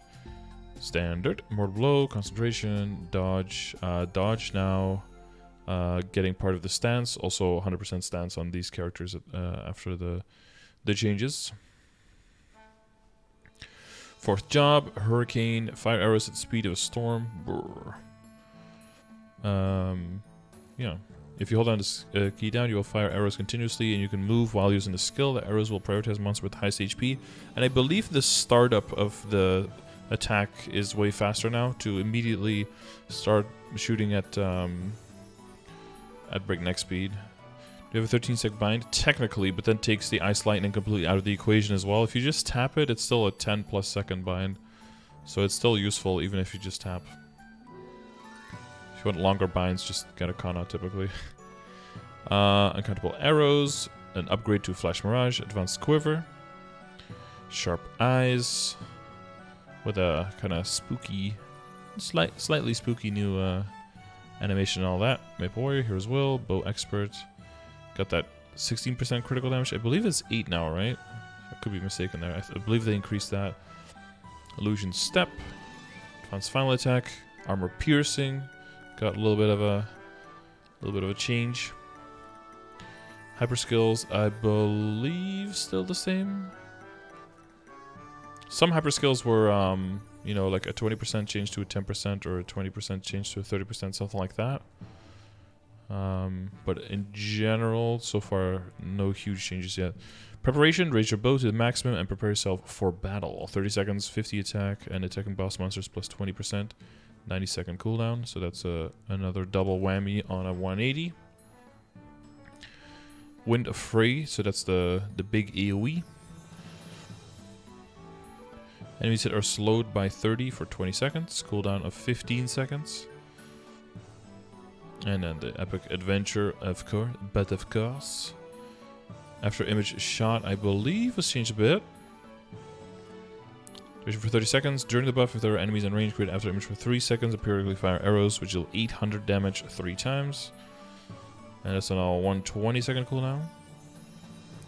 But, you know, you just want this on the cooldown all the time. You want to use it so that you can get the passive going off. Because the passive and the active cannot be going at the same time. Quiver Full Burst. I swear this is not how big the arrow is. It's zoomed in, okay. There's going to be... Basically what they changed for this one is better targeting. To make sure that they don't just fizzle or go to a target that already dies and then kind of just like, oh, we can't find anyone, and not do anything. Select Mirage, the skill is now affected by buff freezers. However, the illusion creation time will not be counted while dead. Seems fair. Marksman, piercing, bam. Retreat shot, so I already mentioned that. Same skills, same skills, same skills. Enhanced arrow. So basically enables the enhanced piercing and enhanced snipe in the later jobs, where you get an extra stronger hit that looks a bit more badass and does more damage. Freezer update. Freezer was going to get an AoE skill, but they retreated from that because they didn't want to occupy the bird with that, plus its targeting. Bolt Swift, fire arrows in all directions to attack multiple nearby enemies, so this one is going to come in that place. Just a 10-second AoE skill extra from what Marksman had before. Bolt Flow, the old teleport, same rules apply here. Painkiller, this one did not add the did not add the stun like the spell. That would have been cool. 50% evasion reduction, 20% critical damage. Yeah, more blow, damage reversing. Yeah, there's no real animation and everything for these, so again, this stands here. Marksmanship. And now the fourth job, we get the upgraded piercing. And then sniping. Sniping is going to start standard with without cooldown. So that's a hyper skill that's changing. And the skill's of course looking quite a bit more badass. They also changed the skills because the hitboxes were a little bit inaccurate for monsters that were really close. So they added that. Check !Flames DP. It gets explained there, and there's also a link to the database where you can see what the numbers mean. Basically, for weapons, the how good the flame is determined by a percentage of the base attack of the weapon multiplied. So I can't just put a flat number into the grid because it would every single weapon has like different base attacks, so it would be all over the place. So for that one, we specifically mentioned the tier. And you just have to use the calculator under !Flames, and it'll tell you what tier your current flame is, and then after a while you'll kind of know. Like eventually you aim for a tier 6 on Arcane, and you know that's like slightly less than half of your it's like, I don't know if it's like 47 or 48% or something, slightly less than half. So that's an easier thing to aim for. But up until then, yeah, you just have to kind of look at a calculator. And then enhanced arrows even more, and that will give you the focus on buff, and then the focus on buff is going to give you some nice extra damage, so you'll want to have that on all the time Also, the final damage of the marksman is no longer going to be dependent on how far away from the target you are. It's just going to be dependent on whether the focus on buff is on there. But a lot of the skills give the focus on. Arrow illusion. Last thing we saw, they reduced the cooldown on this, which seems that they went through with. So no cooldown anymore on the arrow illusion. So you'll be able to just throw that one out there. Yeah, if you don't have a Beast Tamer or a Zero created yet on your account, make sure to do so. You still have until like February 8th, but make sure you make one, because you know it's probably 6 months wait then until they come back again at least. So don't chance that. Sharp Eyes, we have Warrior, Hero's Will, Crossbow Expert, boom, your step. So we still have the additional bolt. All skills with 2 or more hits have their number of hits increased. Increased by 1, 15% final damage increased. Nice. And Last Man Standing, 10% final damage. I believe the optional final damage of targets nearby. I believe that one is gone and just added as like standard. Sharp Eyes, motherfucker. Yeah. Yeah, that's this one, right? Like Last Man Standing. Because it was just, yeah, I mean, like you'd be doing Vellum and then there'd be Tail near Vellum and you'd be like, Piercing got a big range increase. Yeah, the mobbing skill will be able to hit quite a bit further. Not quite as far as Surge Bolt, but pretty far. Hypers, so one major difference here for the Hypers is for sniping. You have sniping type skills, number of hits increased by 1. Sniping type skills damage is increased by 20%, and sniping type skills damage when taking boss monsters increased by 10%. So since you don't need to take the cooldown reduction anymore, you'll basically have an extra buff to throw on, small one, but an extra buff to throw on sniping to make sniping even stronger. Sharp Eyes persist. Yeah, would you do that? Duration increased by 30 seconds. Bullseye. Got a different, used to be purple. That was one of the skills that was stolen by Phantom sometime. Long range true shot, so that's looking a whole lot different than the not perfect shot. Oh shit, what was this one? No. The 5th job was called perfect shot, right? True shot? High speed shot, yeah. Oh, yeah, Hate Story Arc just put in chat, yeah. This used to be high speed shot, so this is going to look very different. But essentially it's going to do the same thing, don't worry. But we get another AoE, haha, in 4th job. Epic Adventure. The arrow looking quite a bit cooler. Charged arrow. In addition, when it hits an enemy, you will acquire the focus on buff, and charged arrow will not apply final attack. Durr. But, 50 damage, ignore, 100% critical rate. If you completely focus, it'll do 1500% damage. 10 enemies 10 times, but the standard is 1000, so, you know, just tapping it is still a very good chunk. Can hold for 10, cooldown 10. Just, it looks cooler, okay. But, yeah, they added the focus on buff, so there's that has been added into a lot of skills to make sure that you can hit additional damage with the next one. True Sniping, 7 arrows, 1700% damage 14 times, and up to 12 enemies with 100% additional crit rate. Nice. Enemies closer to the center of scope will take increased damage from 15% up to 100% based on distance with an additional 100% defense ignore as well. You can aim for up to 12 seconds, during which you're invincible, and you're also invincible for 2 seconds after skill ends. And whenever you hit an enemy, acquire the focus on buff for 12 seconds, which is nice. And then 180-second cooldown, of course, but again, more focus on buff, so that's cool. And then split arrow was increased from 60-second uptime to 72-second uptime on 120 seconds, so that is quite significant. So more lazy mobbing and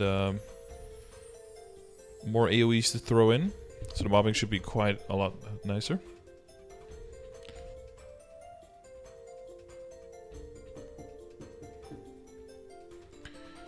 Repeating crossbow cartridge, 60 seconds, 8 cartridges. Fire 4 arrows that each deal 600% damage 9 times with an additional 25% defense ignore and 100% critical rate on a 2-minute. Oh, and it also gives the focus on buff if it hits. Yeah, so all of your important skills all have the focus on it. Alright. That gives us 14 minutes left for all of the thieves and pirates. And all the patch notes. We're already halfway, boys. We can do this. Double stab different, lucky 7s looking quite nice. Also made all of those skills to hit more easily and not get dodged by weird obstacles going. Dark Side Hidden Shadows, if you avoid any percentage HP attacks when Dark Side is cancelled, a 3-second cooldown per hit avoided will be applied, stacking up to 5 times. So, you know, no perma-spamming Dark Side, please. Flash Jump, Nimble Body. I don't know. This wasn't different, right? This is just first job? Yeah, it's just first job. Night Lord looking kind of cool, not gonna lie. Forehead kind of huge as well, but, you know, what are you gonna do about it?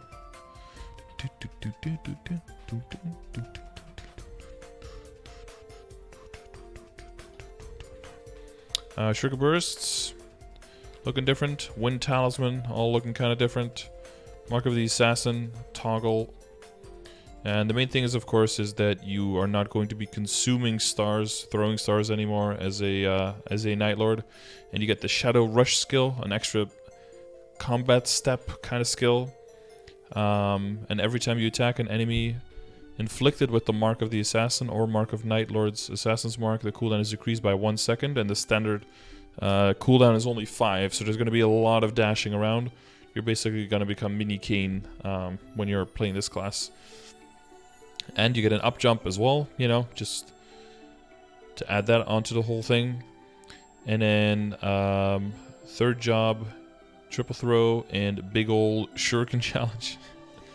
You know, standard giant fucking shuriken coming out of the sky. Dark flare is going to look like the shuriken. Your shadow partner is going to look a little bit different. So Spirit Claw, you cannot attack. You can attack, sorry, without consuming stars and increase your attack. Stars in your inventory with the highest attack will have their attack applied, and if you do not have any stars in your inventory, you cannot use the skill. But it is a passive. So you just have one set of high attack stars in your inventory, and you get 10 passive attack, and this will always apply. You don't have to redo it anymore. You only need one set of stars, right? You don't need like 16 sets that you constantly have to refresh and maybe sometimes forget, and then feel bad about not having to, you know, you never want to run out during a boss fight, I guess. God damn it, I clicked the wrong thing. Nice, now my web page is cooked. I was trying to click here, not Destiny Minecraft. Radical Darkness. Venom. Could be changed a little bit, but I don't think Venom in general as a whole is ever going to be really relevant. Oh yeah, did they do anything to 5th job Venom? They didn't, right? It's so interesting to see that there's a skill that just doesn't get used by anyone because it's utter garbage, but they didn't touch it at all. Well, maybe we'll get to it. Maybe they did some crazy thing here. Venom Omegalo, yeah. Adrenaline. Again, also, of course, the 10% critical, sorry, the 100% critical, the 100% stands, there we go, on added into the kit, just like with all the other characters. Quadruple throw, showdown challenge, making them untouchable. Provoked enemies will also give increased experience and increased drop rate, halved on bosses, yada yada yada. I believe this number was changed. Acquired drop rate for 5% for 140 seconds, so it's 2.5% on bosses. They did something to it. I remember exactly though. But yeah, the change of Erda is going to be huge when it comes to the utility of characters that are so burst heavy like the Night Lord, so that's definitely something that's going to be a huge buff for them.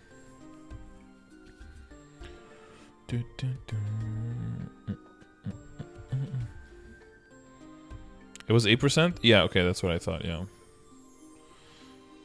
But I believe... Wasn't there like a hyperstat that increased it or something? Well, we'll see, we'll see. Mark of the Night Lord. Sudden Raid looking quite a bit different. Purge area. Set your Frailty Curse. You're only against bossing skill that you need to still activate buy a hyper skill for to make it work on bosses. Maple Warrior, Hero's Will, Dark Serenity, Fake. That's giving the other part of the stance. Fatal Venom, so much damage now, and then Claw Expert. Here, Showdown's challenge, experience acquired and item drop rate boosts are increased by 5%. Yeah, so that goes up to 10. And then, but on bosses it goes from 2.5 to 5. Whee! Good shit. Enhance actually applies to bosses. Lol. Quadruple throw, quadruple throw, quadruple throw. Reinforce, bonus, boss killer, and bonus attack. I mean, that's what you do. That's what you do. Bleeding Toxin. I believe they just got to change like a visual, right? Or did it get redone to the one? I think it was already 180. And then 4 Seasons looking quite a bit cooler, I think, as a skill. What's up, Applic? How you doing? Epic Adventure. And then, well, apparently no changes whatsoever to the 5th job. I think that one's doing fine, right? Shadower. Shadower got us a lot of changes. Individual stuff here, but basically the critical rate was completely changed, so now you just have a flat standard amount of crit that's always available. You don't have to do the whole thing where you're like, oh, do I want to go over on the crit? Do I stay under on the crit? Do I like risk being off crit a little bit just to, you know, it's just to scum some damage here or there? No, you're just going to be on a standard amount of crit all the time, and you just build around that to get to 100%. So that's not going to be a thing anymore. The other thing is also the 100%, 100% stance in the memes. And of course, you get the up jump as well. 3rd job, you know, they changed the visual of the skill a little bit. Muspelheim here is the pushing away, so everyone's going to be moved. I think Muspelheim still might have some use. You're like, approaches enemies in front of you fast enough to be invisible, deal damage, and pushing them away. I don't know if you still want to push. And then we have Mezzo Explosion. Looking like blue and purple, and then looking more red, like you saw in the animation of the last video up top. That's the boss version. So Mezzo Explosion is going to turn into a bloody explosion when you're bossing, and the whole pickpocket thing. Yeah, it's going to have its own bloody coins dropping. Dark Flare also getting a little bit of visual update here. Pickpocket on the toggle, a 30% chance for coin to be dropped. And Venom and Sunraid's DOT will not drop Mezzos. Aww. Shadow Partner. Advanced Dark Sight. As far as I remember, there is some final damage based into Advanced Dark Sight, right? Yeah, when you attack during Dark Sight, final damage is increased by 15%, which I believe is more.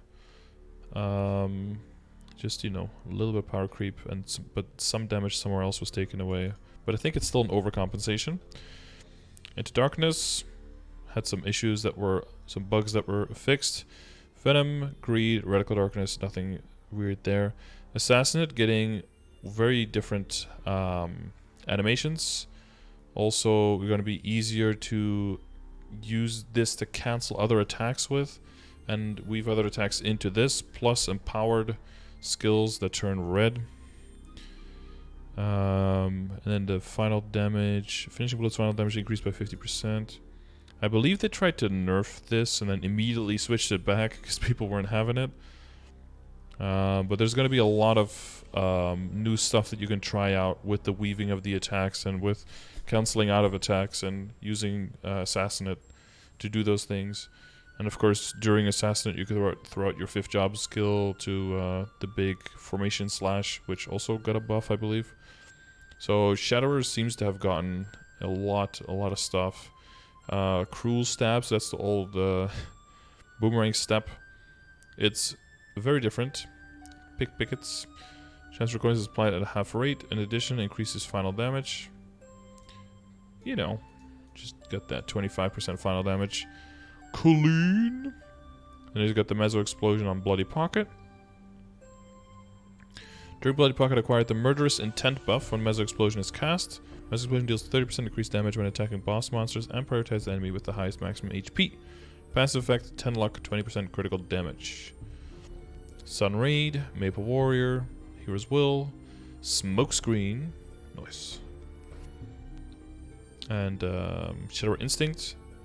I don't remember if this one was the same as before, but this one is 50 attack, 15% final damage, 20% defense ignored. Which is quite nice. Fake, Fatal Venom, Dagger Expert, sure.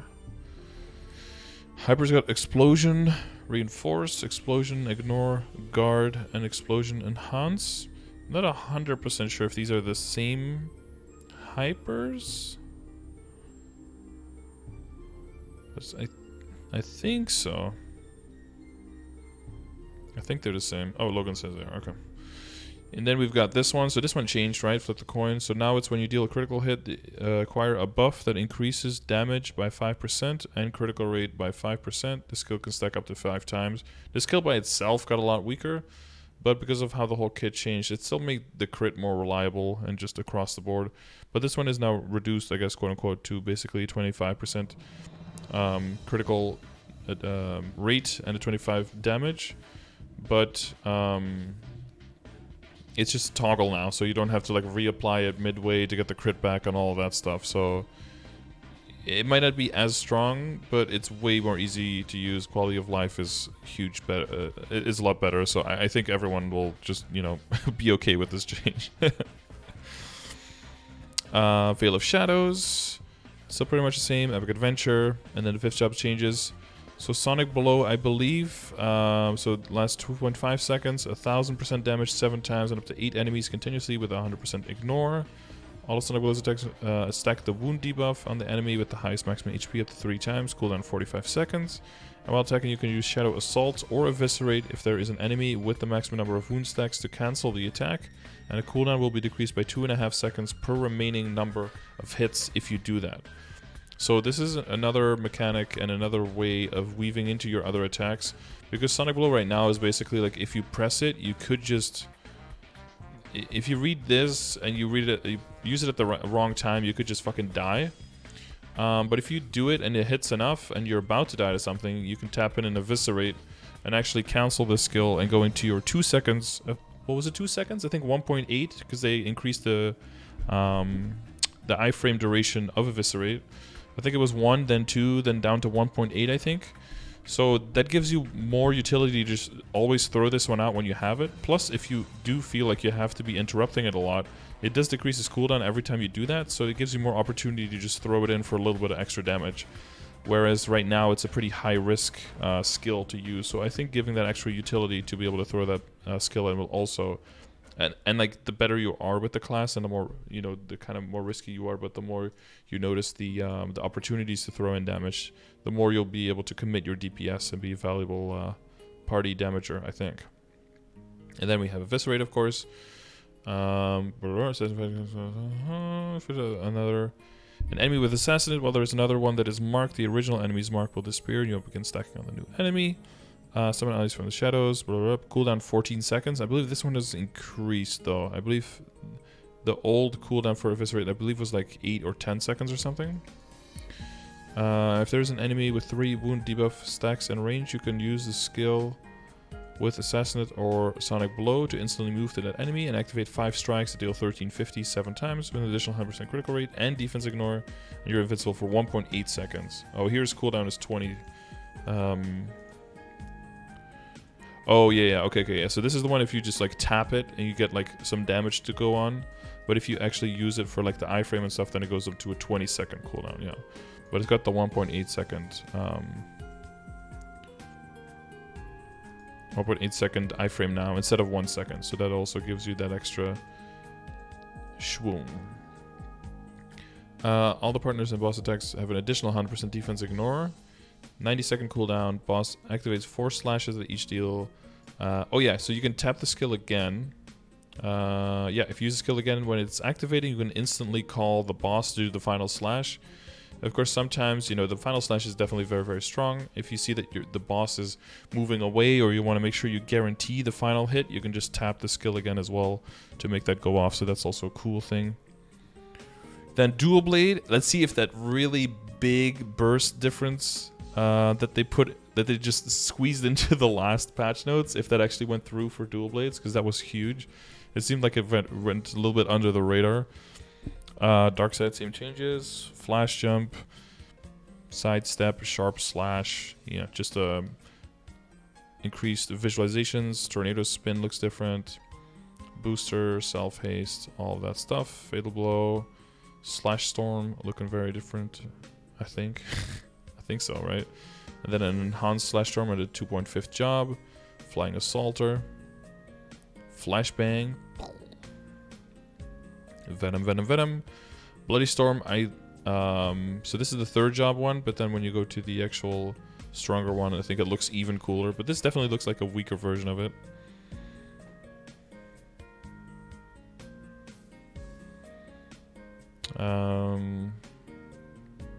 But yeah, it's just a standard one. Nice hair. Thanks, Mom. I knew I should have just rung the doorbell, but I wasn't sure.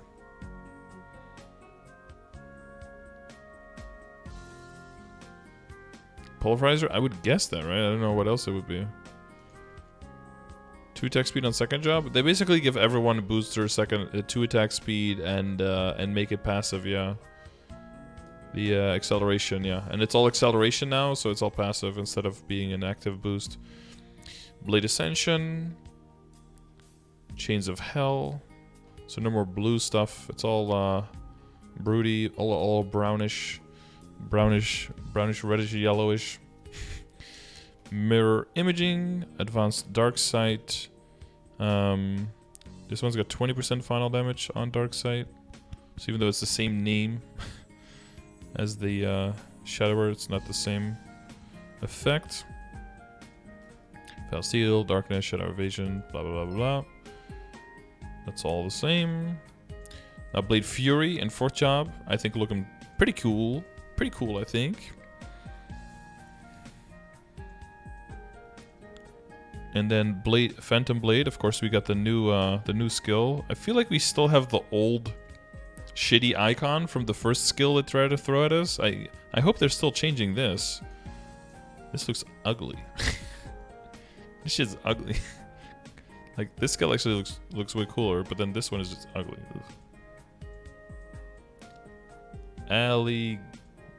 Ligator. Not alligator. Alligator doesn't exist. Ligator sounds more like the Pokemon name for an alligator, right? So Final Cut doesn't move you anymore. Still gives you the iframe afterwards, though. Shows like bar over your head whether it's charged or not fully, and you can bam. Ligmator. Sun Raid, Maple Warrior, Hero's Will, Dummy Effect. Thorns, gets the stance. Sharpness, easy fuck ton of crit and critical damage. Venom, Blade Expert. You actually have to account for the decent combat orders for the extra crit that comes from this, because this goes up to 38, and if we have real combat orders, this goes up to 41, which is pretty massive. Dual Blade Expert, get that final damage in there. The hyper skills, I believe, are still fucked. You still have an IED buff possible for your Blade Fury. For all those bosses with like 16 targets to hit that you definitely need to get the IED for at level 165, right?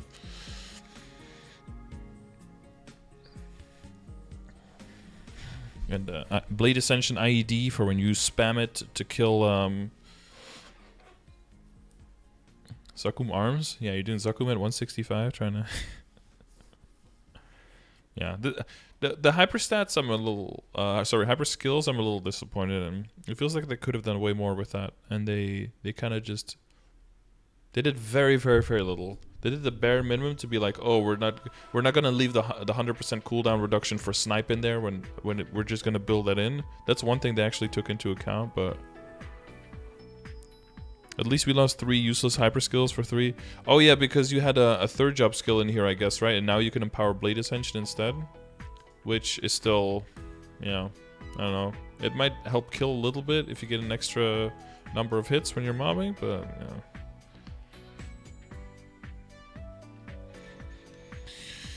Hidden Bleed, looking kind of cool.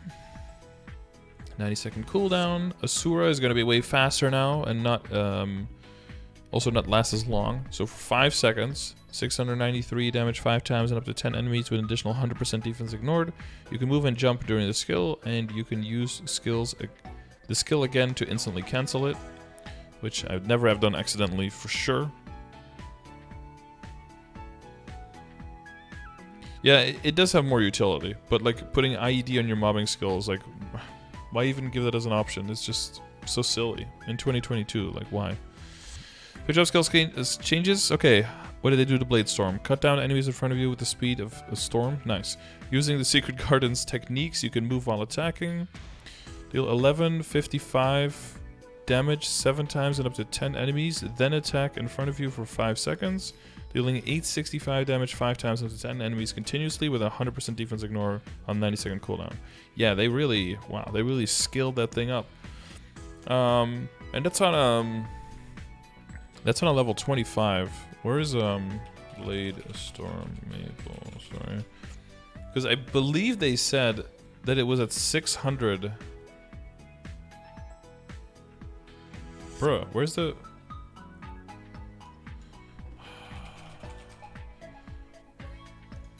I believe it was at 600%. What are these weird ass pop-ups at the top? GTA Wiki? He must be getting a lot of money for this. Or they must be getting a lot of money for this.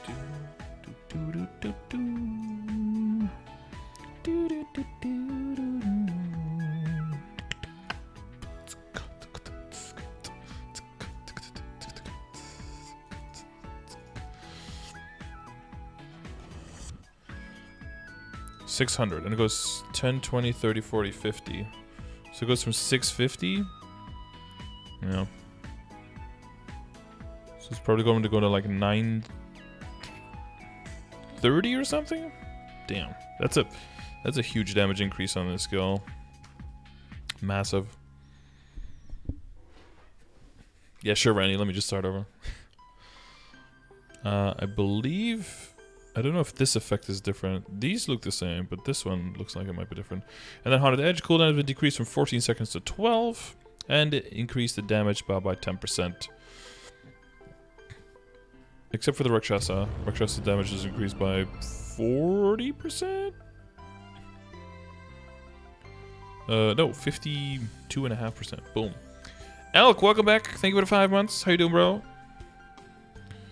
Oh yeah, we gotta be done before the progression session. True! All pirates, first job. Oh yeah, not doing any memes. All pirates, somersault kick, looking clean, double fire, looking clean, flash jumps, dash, dash getting the extra input, and you can activate the skill while in the air. Dash in the air. Critical roar, quick motion. Okay. Buccaneer is going to be very diff, okay? Very diff. Let's see what goes through. Shockwave. Cool. Up jump. Sea Serpent. Obtain clues about the sea. Nice. That's a toggle to get extra... Oh, to get Sea Serpent skills through fighter skills. Right. Beautiful. Sea Serpent Burst. Attack enemies in front of you. Slam. Core identity. Mod check. Yeah, I mean, the 5th job was the core identity, right? So they tried to ease into that with more 3rd and 4th job skills. Or 2nd, I guess, here. 2nd, 3rd, and 4th job skills to move closer to get the theming going earlier on. Instead of only springing it on people when they're already in 5th job. Advanced Dash. Knuckle Acceleration. Knuckle Mastery. Mental Clarity. Oh yeah, so the energy system for this character is gone completely. No more energy bar, that kind of stuff. Instead, you get a lot of Screw Punch, nice. You get a lot of passive stuff going on. Turning Kick, a whole new skill where you get to roundhouse kick your enemies into oblivion. Sea Serpent Enhancement, stronger Sea Serpent popping up every now and then, dealing damage. Lucky Dice, got that new emblem and that new skill animation. And Serpent Stone. While handling the power of the Sea Serpent, you can obtain clues about its power, and you can consume the clues, Raging Clues, to use the enhanced Sea Serpent's power. Ooh, whenever fighter skills trigger a Sea Serpent skill, you obtain 1 Serpent Stone. Another toggle. By the way. No, you can use auto mode, which will probably be fine. For 15 seconds, you can activate Assault skills. Every time you activate a Sea Serpent skill, acquire 1 Serpent Stone. You can hold up to 5 Sea Serpent Stones, and then you have this thing. Beautiful Assault skill. Deals 423 damage 6 times and up to 15 enemies. Just blow up.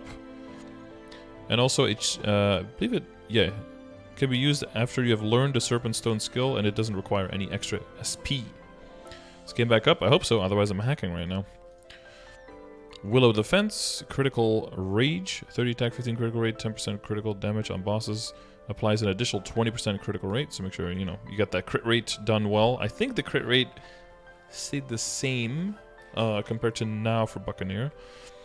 Groggy Master, increases status resistance by 35% against stuns. When you successfully attack, there's a 20% chance to stun, and when attacking enemies inflicted with status effects, increase critical rate by 60% and critical damage by 15%. Now, this is with status effects. I'm pretty sure a lot of things count as status effect. Between this and this skill, this is 95% boss crit, and your base crit is 5%. So between these two skills, you have 100% crit on bosses. Sorry, every other class ever, but Buck wins in the crit rate department. This frees up all of your hyper stats, all of your Legion grid, all of your hyper skills. It's pretty solid when it comes to. Now, of course, when you're bossing, right, you're gonna have to find ways to get that crit, but you have different setups for mobbing and bossing when it comes to the Legion board, when it comes to the hyper stats. So yeah, Buck likes to fuck. Yeah, a little bit. Fourth job, Fists and Rage. You know, also a little bit, looking a little bit different. A flurry of punches. And then Hook Bomber, very different looking skill, but you basically just give him a right hook, hitting 2 big old shockwaves. Empowerment to the Sea Serpent. Empowerment to this is another one that activates automatically, I think. Yeah, when using Fist and Rage, this skill can activate. The enemy bit by the Sea Serpent. Bitten by the Sea Serpent will be inflicted with the Serpent Mark, which increases damage dealt for a certain period of time. This skill does not require SP. Nice, nice, nice. Only a cooldown of 4 seconds, and Viper's attacking skills that hit enemies with the mark will have 20% increased final damage. Sexy. And then this big ol' assault skill. I think the other one is more for mobbing, right? Big AoE thing. This one is more for bossing. On stays for a little bit longer, does continuous damage. Increase your understanding of assault skills. Sure. Continuous attack that deals 240% damage 4 times with up to 6 enemies for 5 seconds. Attacks 15 times, then disappears. And Serpent's assault's damage is increased by 100%. Nice. Big old new Nautilus Explosion. A little bit more impactful. When attacking, using Somersault, Kick, Screw Punch, Fist and Rage, Furious Charge, or Howling Fist, there's a 100% chance to activate an additional attack that deals 165% damage 2 times per enemy. Nice. Cooldown 60 seconds on that one still. Vibe Precision. It's like Viper and Precision. Nice. 7% Mastery, 30 Status, 30 Elemental. Oh, increased attack by 30% as well. Almost ran over that. Read over that. No more Speed Infusion, I think, by the way, either. That's going to be renamed to a Wind Booster. And we're going to get Decent Wind Booster. DWB. No more DSI, but we're probably still going to call it that. What do you think the GMS name will be? Buccanation? I think with this revamp, it almost makes sense to rename the class in GMS. Because Buccaneer and Corsair are just like types of pirates, you know? But Captain, because the Corsair has got like this whole crew now, and then the Viper is basically, you know, fighting with sea serpents and all that stuff. It makes way more sense for the names in KMS now, and the names in GMS kind of fall short, I think. So I feel like they should probably consider renaming. When will this be live in GMS? Probably about 6-7 months from now at the earliest. So a while. Probably our summer update, but the summer the current update in KMS was also delayed by a month, so it might be possible that it's going to be July or August before we see this.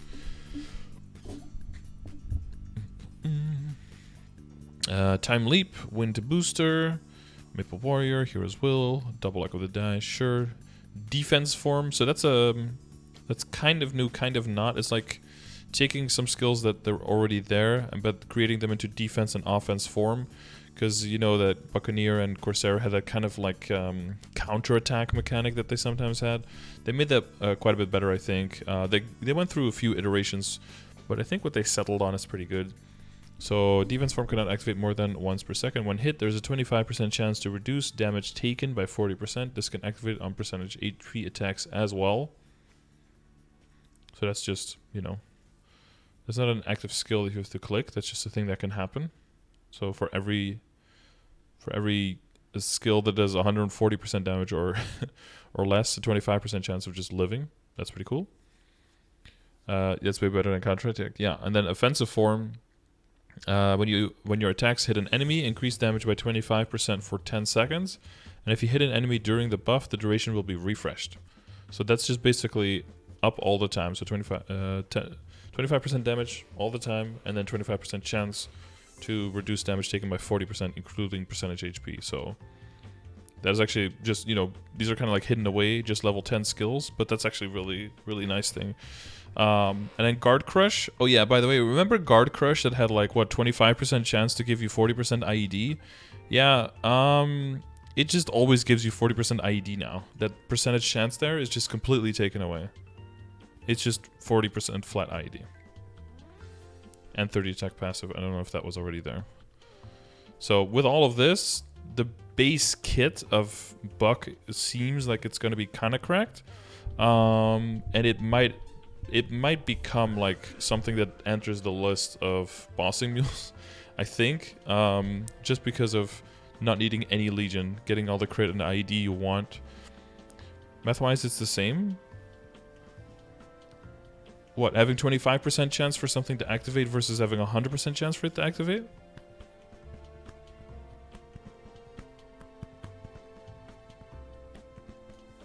Right. 25 chance for 100%. Yeah, but you always want this, because if you have 25%, it's just like getting some extra crit rate, but but consuming the crit rate sometimes. That means you still have to plan as if you don't have the crit rate. Same thing with the Guard Crush.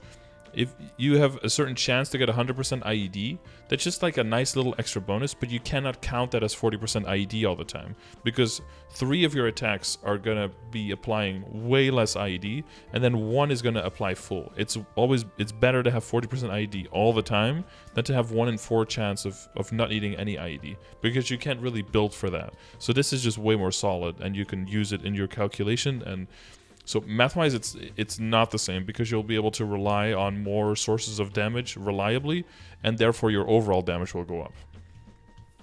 Yeah, it's way better to build your character, exactly.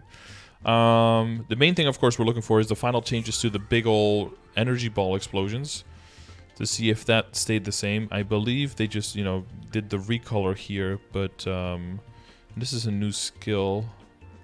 Damage 20%, maximum number of monsters increased by 2. Number of hits increased by 1. I don't know if this is, because this is like kind of replacing the Buck Blast, right? I don't think this is gonna quite take that place, because there were some other changes. Because they removed the energy, you're probably thinking, well, what the hell happened to Lord of the Deep? That's like their main attacking skill. That's what their whole 5th job is revolving around. Well. First of all, there's Stimulate that give you full energy. Well, what does that do now? It activates your internal power, increasing your damage and allowing you to use the Sea Serpent's power more often for a certain period of time. In addition, permanently increases damage when attacking boss monsters. I believe that part was already part of the previous one. For 90 seconds, damage is increased by 20%. During the skill Sea Serpent Burst, Sea Serpent Enrage, and Sea Serpent Screws cooldowns are decreased by 50% on a 3-minute cooldown. And then Serpent Spirit. We've got Shenron coming out of the deep. Consumes 50 MP for 90 seconds. Whenever you attack enemies with the Serpent mark, acquire 1 Sea Serpent's Will. You can stack up to 5 Sea Serpent's Wills. Increases critical damage by 5% per Sea Serpent's Will. So this is like a different version of the big old energy conduit. What was it called? The big Super Saiyan man flying in the sky to stack your critical damage. This is gonna be less critical damage though than that skill was. Sea Serpent's Will effect has a 10-second duration. If you stack it during the buff, it will be refreshed. But because of all of the other changes and the other damage, this doesn't need to be as much anymore. But I believe it is less critical damage on this skill, if I remember correctly. Epic Adventure. Because 5th job skill changes. Lightning Forward transform. So this went from, what was it, 900% damage 3 lines to 900% 3 times to, was it 5 times? 260% 5 times or something? I don't remember exactly. But yeah.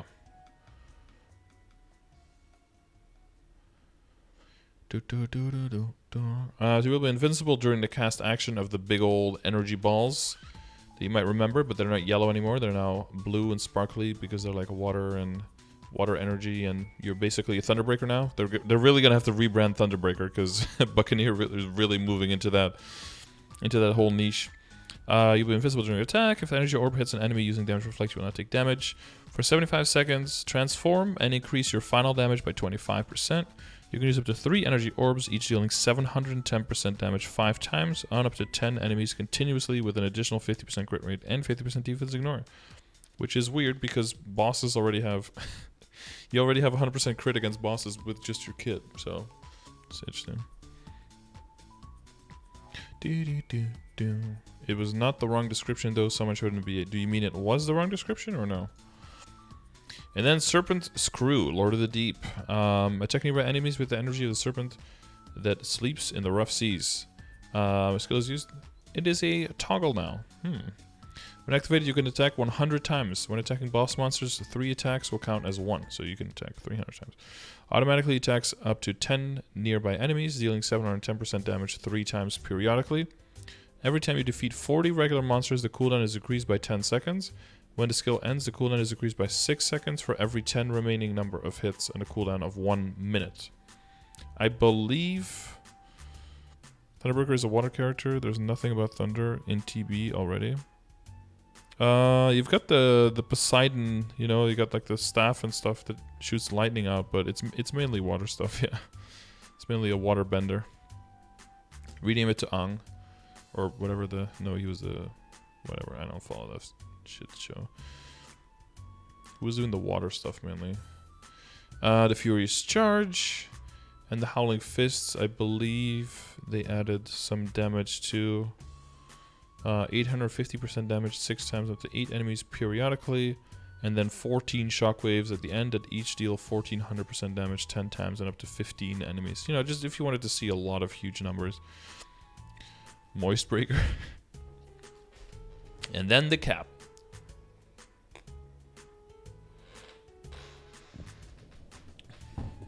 Well, it seems that they're mainly just changing the animation times and the chaining capabilities, Taxi Bro. So the captain is becoming really a captain with a crew. A lot of changes to the crew, to the summons of the ship, the little octopus. Both 8 Legs Easton and the little octopus summon are both gone. Infinite Bullets, same treatment as the Infinite Stars from the Night Lord, of course. Third job, double barrel shot, just wham. Bullet smash, just a bam. And this old siege bomber, how did they end up doing this one? Still fixing. Summon a cannon for 60 seconds. It deals 300% damage. Okay, so this one is basically replacing the little guy, the little octopus stacked on top of each other. Lucky dice, hollow point bullets, Valkyrie, patient, full metal jacket. You know, just casual 20% final damage, 30% critical rate, and 20 IED. Just sneaking that in there in third job. And then the assemble crew. 2 powerful crew members, where the stats are a little bit more, a little less randomized, so it's always going to be the same. Rip Octos, yeah. Fourth job, rapid fire, just epilepsy waiting to happen. Good old lightning show. Speed is fixed to 120 while using the skill. Zoom, zoom, zoom. Headshot, cooldown of 5 seconds. 1,185% damage 13 times as a critical hit with an additional 60% IED and 100% critical rate. On a 5-second cooldown, just bam.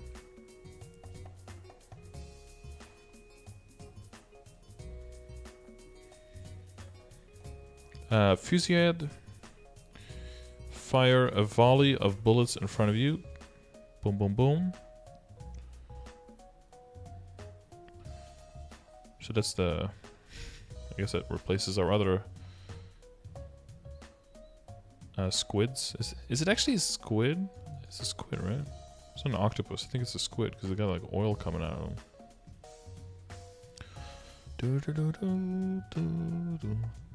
Wait, which is the one with oil? With ink. That's a squid, right? Yeah, I think it's a squid. Man, I don't engage with those animals at all. I don't think they even exist here. Maybe in like a sea, like a sea world or something. Nobody eats these things here anyway. Quick draw. When attacking, there's an 8% chance to activate Quick Draw. After activating, the next headshot, Strange Bomb, Nautilus, Bellship Nautilus, or Deadeye used will have a 25% increased final damage. So that's, I don't know if Corsairs like this change. Right now, Quick Draw has to be activated a lot, but you can guarantee when you're doing the extra damage. That changing to a passive and just sometimes activating, I guess as long as it makes people's damage not too different from now, I think people will be okay with it. And it's an extra, or one less button that you need to press before you're doing your important attack, so it might make the gameplay different. But I don't know if the 8%, I don't know if this is gonna feel as good when it's more RNG. So I don't know. I guess the Corsair didn't give enough feedback on this to stop this. So the Battleship Bomber was changed quite a bit as well. Well, it's a new skill, but I mean, it's like the old ships, right, were changed to be bombing, plus you have a bombing sign that you can put down now, and then all of the fire will be directed to that spot. You can use the skill with the down arrow key to remove the existing mark, and if you use auto mode, then continual aiming hits an enemy, sign up bombardment will be installed at the location, so you can also use auto mode if you want to. 8% is kind of low. Kinda.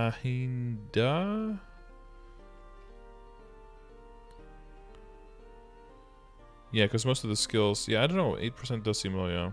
I feel like 12.5 or something seems more relevant. But I mean, if the base damage goes up a lot, and you don't need to rely on it as much anymore, then that's not necessarily a bad thing, right? Continuous aiming. 20% critical damage. When attacking the marked enemy, final damage increased by 25%. Battleship Nautilus, big old same explosion as the Cannoneer. Captain's Dignity, final damage is increased by 30%. On this one, shaboom. This one has a cooldown of 30 seconds. Buccaneer had to wait 60. Yes, you can use Death Trigger in the air. Yeah, we're not that far yet, Toritora. Come on. Reading ahead. Pirate Style, Strike Oppose. For 180 seconds, increase attack by 20%, stand resistance by 30, element resistance by 30, and stance by 60. Evasion rate is decreased. Amazing. offense form in a completely different font than the other one. Oh no, wait, there's different color, letter. When your attacks hit an enemy, increase damage by 15% for 10 seconds. If you hit an enemy during the buff, the buff is refreshed. So this one is weaker than the Buccaneer one. Double dice, crew, commandership, summon crew members, final damage increased by 15%. Crew members are summoned, increase attack by 45, critical damage by 5, speed by 30, and decrease HP taken. Sorry, damage taken by 15%. Also 5,000 HP and 25 critical damage on the skill. Just throwing the stats around, and then when you thought you didn't, Captain Dignity, 70% gun mastery, 8 final damage, 30 attack. I think the 8 final damage was also added here, so you know that's a nice little extra final damage. And a final attack skill, when attacking with bullets, activate an additional explosion that deals 275%, which of course increased by 30% from the Nautilus Duder. Ain't got time for no defense for him? I guess not. And then we've got some skills here. One extra line on headshot. I actually wonder if the extra line on headshot is that... Well, yeah, you go from 13 to 14 lines. Fuck it, dude. Unwearying Nectar. Get that near full HP regeneration. I mean, damage taken reduced is so weird to put on 5th job skills, or I guess on hyper skills as well, but definitely you don't want to see that on 5th job skills when it doesn't also include percentage HP. That should be completely obsolete. On a 2-minute cooldown, Strange Bomb, Dirty Bomb. With, you know, it's a new spaceship that just nosedives Harkiris into the ground. Epic Adventure. This one, I think it looks cooler, plus you're not going to have to spam the basic attack anymore to extend the duration. That is quite cool. You can move and jump during the skill, and you can skill again. If you use it again, it instantly cancels it. But you don't have to spam the attack during this, so that the EU or any ping or wherever you're from hopefully makes the skill last longer. That's a good quality of life, I think. You can use Death Trigger in the air. I think that's also pretty cool because it's kind of silly that you have to stand on the ground for this. And that did fix an issue where the aiming did not start immediately after the cooldown ended. The number of enemies being aimed at will now be displayed on the skill icon. I don't know how important that part particularly is. Skill icon will not change when you have accurately aimed at the boss monster with the highest maximum HP. Good. Yeah, I didn't have to spam, but I mean, you didn't want to... On 300 ping, you don't want to... Or 200 plus ping, you don't want to miss inputs, so you kind of just spam, right? It was still annoying, yeah. And then Cannoneer. Let's see what we finalized on the Cannoneer, because there was a lot of final damage being moved around and added. And there was definitely some new animations. The big old... well, the small cannonball was added, and the large cannonball got some quality of life improvements. So let's see what ended up going through. 250 defense, hell yeah. Cannon leap. Monkey is now a toggle. I feel like that is heresy. Monkey should always be on, but okay. Cannon up jump. Yeah. Second job, slug shot. Looking a little bit similar to the, was it 3rd or 4th job Corsair attack. Fires several small shells in front of you to attack multiple enemies. Beautiful. Monkey rush boom. Roll an oak barrel filled with bombs. Yikes. Monkey magic. Excuse me. Critical fire. Now get us to the final damage. Where are you at? Okay, this one got a new big ol' animation, cannon spike. And then this one is going to be the interesting new skill, Mini Cannonball. Fire an exploding mini cannonball that moves upwards with monkey and then explodes, blowing up your monkey. I don't know. One cannonball is charged periodically. In the auto-use mode, when Cannon Bazooka or Cannon Buster hits an enemy, a number of charges will be consumed to cause an explosion at the location of the enemy hit. So it has a mobbing and a bossing mode, basically. So you want to toggle it on, or not toggle, like right-click it to turn it on when you are... bossing, so you're basically going to get extra DPS out of bossing, or you know, if you're on a really flat map and you don't need the bullet to go up and you want it to more guarantee that you're killing the things that you're realistically shooting at and that you want to have die immediately, you can use that. But if it's more of a vertical map, then you will get some more vertical kill potential out of it. You prepare 1 bomb every 4 seconds, and you can hold up to 5. When used during Cannon Bazooka, there is no cast action, which is also kind of cool. Then we have our Monkey Furious. I still dislike this whole thing, but it still does the 40% increased damage, 10-second cooldown. Still does the DOT. I hope this skill actually hits properly most of the time now. Oh well.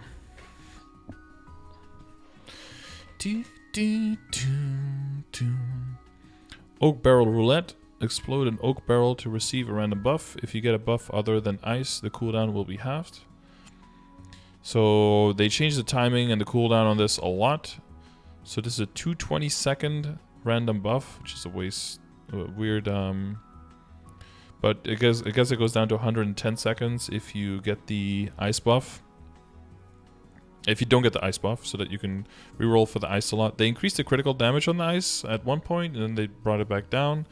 They added some critical damage and some final damage and critical rate. I don't remember 100% what the stats are now for the Oak Barrel Roulette. But they definitely moved...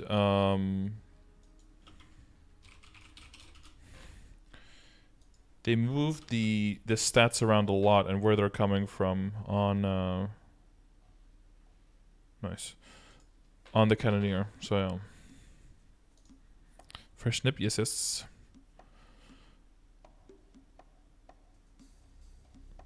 Lucky dice, reinforced cannon. So this one, the reinforced cannon, got an extra 5% final damage slapped on as well. Counter attack. Fourth job, you got that new Cannon Bazooka skill animation plus hit animation is different as well. Cannon Buster, that's the same one as now with extra 15 crit rate, 20 IED. Magnetic Anchor looking quite a bit cooler, IMO. Also it lasts 60 seconds, which I think is a lot longer than now, right? If I remember correctly, it doesn't last very long now, so it might be a more relevant summon to put in the map so that you can actually rely on the damage for summoning the platforms. Support Monkey Twins, looking a bit more menacing. Nautilus Battleship, this one no longer messing with the cooldown of your dice roll and your barrel. So that's different, definitely, for Cannoneers. Maple Warrior, Hero's Will, Overburning Cannon. I think this one already had 30% final damage. Hyper Monkey Spell. You know, got to get that HP and MP in. 15 speed, 10 jump. All the good stuff. I mean, I guess 60 all stat is quite nice. Dice, Pirate Spirit. Gives you the rest of that stance. Hyper Skill.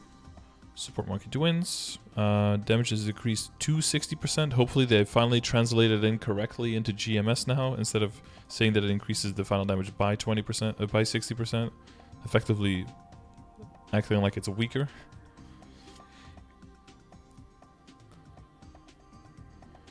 Cannon Bazooka damage, number of hits. See? This is the mobbing skill, doesn't have ID on it. Crit rate on Buster, that's never gonna get picked anyway. But now the big one is that Buckshot is now a toggle. Yay! No more constantly refreshing this skill for nothing. Oh, and feeling horrible every time it's not on and you're doing attacks. I know, maybe I'm specifically bad for this. I don't know how other Cannoneers feel, but the fact that Buckshot's toggle feels feels so good. Oh yeah, but I guess people just waste an auto buff slot on it, yeah. It's pretty cool that you don't have to do that anymore. Rolling a rainbow, a little bit more rainbow colored. Epic Adventure. So the big cannon is changing to, has a slow mode that you can turn on or off.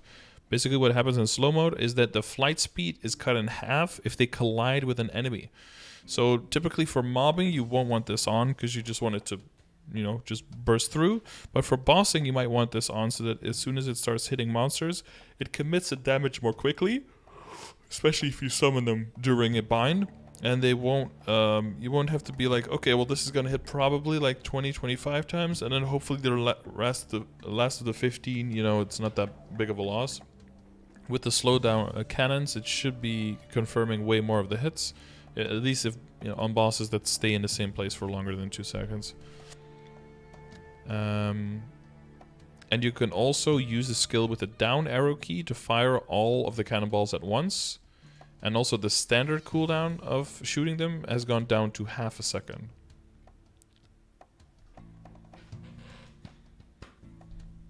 And the damage, as far as I know, the damage and all the other numbers stayed the same. So that's a nice little extra utility added to a skill without necessarily making the individual damage on the skill very different, but just giving way more utility to it. There's a bunch of image exchanges where they change the boost nodes around. Whatever the vest and slot for specific classes is undoubtedly going to be in the works and is going to be updated by people in the coming weeks as we see more footage, rotations, training sessions, etc., of characters in KMS, and we can see what kind of skills are used more in rotations and maps, and which ones will get added into boost nodes, and what the meta for KMS becomes, and then we'll just copy that as we go. So I'm not going to read through all of this at this time. It would be just pretty boring. If you want to read up on this, of course, the link is in the description, so feel free. But whatever becomes best in slot, we have 6 to 7 months for this, so that'll be published everywhere in the relevant spots. This is the storyline that was updated. They updated a lot of the pictures. Of course, we already went through all of this. I don't think they changed anything specifically anymore since we read through these in the earlier patch notes. They possibly added or changed some stuff. To complete the Adventure Remaster update, we made improvements to all job skills at the same time. Yep. So that's a little more thing to go through here. This improvement works. Some skills have been improved structurally. We have added utility skills that are required for recent combat patterns, improved accessibility, and made overall numerical adjustments. First, structural improvements of skills, I think, right? And enhancing utility skills will be reviewed and revised continuously regardless of any upcoming remaster schedules for each job, so that we can minimize the time that players feel inconvenienced. In addition, for the numerical adjustments, we made any changes for all jobs, including the 14 remastered adventures, so we will make additional adjustments after confirming actual data. Since we set the buffs at a conservative level this time, if any additional buffs are required, we will make updates quickly and try to reach a level that players want as soon as possible. So, skill and sound effects have been changed for a lot of stuff. Magic Crash, you can cancel some existing buffs. Lucky Dice, the number 3 effect has been changed to increase attack by 15, and the skill effect, sound effect, oh, 1 less failure. I mean, once you're at 5th job, you just you weigh the dice anyway. But I guess before 5th job now, there'll be less of the dead rolls, so that's nice. Guided Arrow is a toggle, and it just keeps hitting. As long as you keep attacking, it'll keep going and keep hitting, basically. It doesn't have a limit of attacks, and it's going to go on for more. So hopefully this becomes a more significant part of your DPS. So Urdanova is now a giant AoE thing that hits multiple targets and instantly, and has the cooldown decreased to 120 seconds at level 25. From what I heard, it has the cooldown all the way down to 100 seconds at level 30.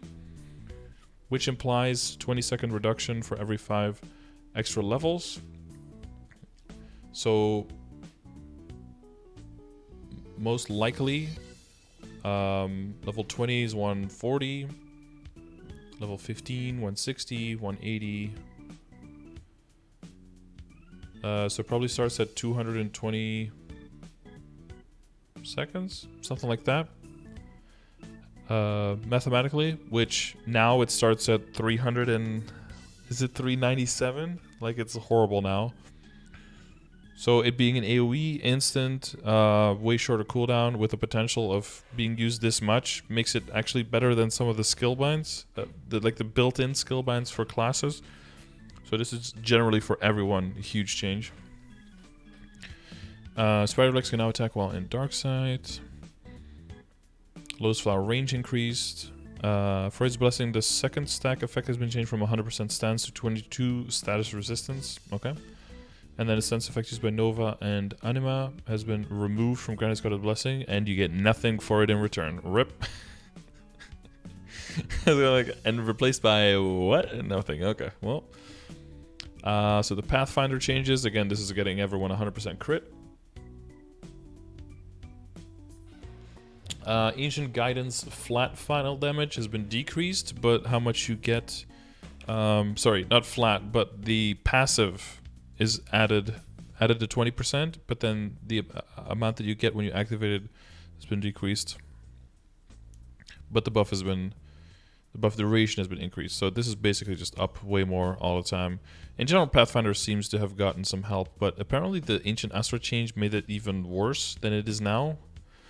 Right now people don't really use it very much, except people use the red form as damage incoming reduction.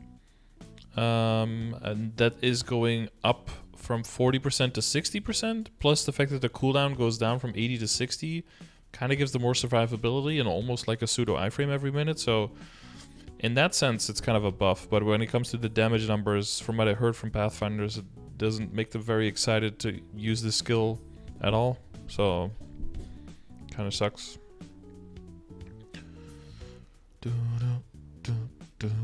And the Obsidian Barrier cooldown decreased from 200 to 120, which is a little interesting since they wanted to put everything on a 180 seconds, right? Duration decreased from 16 seconds to 11 and 25. And the amount of required Relic Gauge decreased from 500 to 300, so that's going to be a lot easier to use.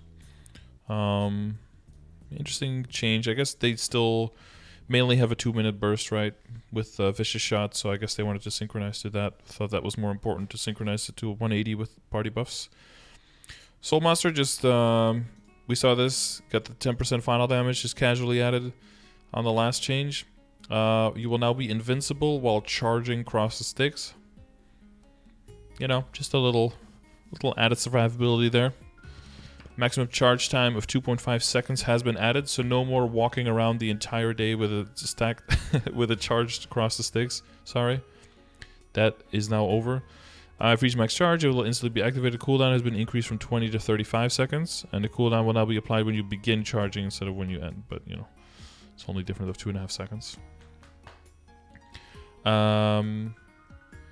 Yeah, fixing the issue of 10% of the damage being applied when it explodes, that seems to be across the board a skill thing, where they had to add that to almost every single skill that had some kind of explosion at the end. Illusion will now increase cross sticks damage to 362, and you can no longer use it for 1 second after the skill ends. Boohoo. Blaze Wizard. Some damage increase. Burning Region will basically affect you everywhere now.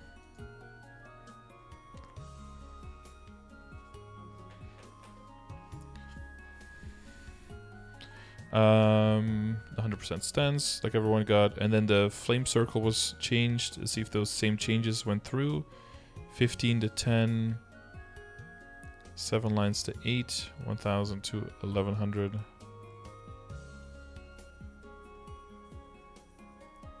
Oh, it looks like they did take away the... Oh, they completely took away the increased time to charge the feathers. Oh. Okay, see, I thought that was a little bit harsh. I think it was 12 seconds to gain 15 feathers, and then they changed it to 18 seconds for 10 feathers. But it looks like they're still gonna just let you charge a feather every 12 seconds. So you'll be able to just use this skill as much, just not as many anymore, but the individual damage when you use it is more. Basically, they just didn't want you to sit and hold this key down for way too long during your burst and not be able to do anything else. So they just increase the damage for when you do have it down, but it's not going to be as big of a part of your burst, not as long as a part of your burst anymore. I like that they didn't push through the 12 to 18 seconds difference. That seemed a bit too much. So that's cool to see. Sylph's Aid is a passive. Wind Archer now unironically has the fewest buffing skills in the entire game. What a turnaround. Idle Whim, much larger range and bigger damage on the skill. Final damage reduction on multi-target is also taken down. And Howling Gale, more damage. And just better targeting. It'll just chase bosses and stuff. It'll look for highest HP targets and chase them around. So in general, it's pretty nice. Oh yeah, and the final damage boost from 25 to 35%. 25 to 35. I think they're just giving all of the... It seemed like they just gave all of the Sickness Knights extra final damage just to keep them quiet until they get their reworked in 6 months. So that should be interesting to see what they're trying to do with those classes. Dark Sight will now be cancelled when using attacking skill. Final damage on Element Darkness. No more cooldown on Rapid Evasion. Auto buffing Shadow Servant. Spirit throwing, same thing as the Night Lords. Cooldown from Shadow Stitch decreased to 3 minutes. Hopefully it hits better now as well, because Shadow Stitch is a little bit of a yikes bind to use.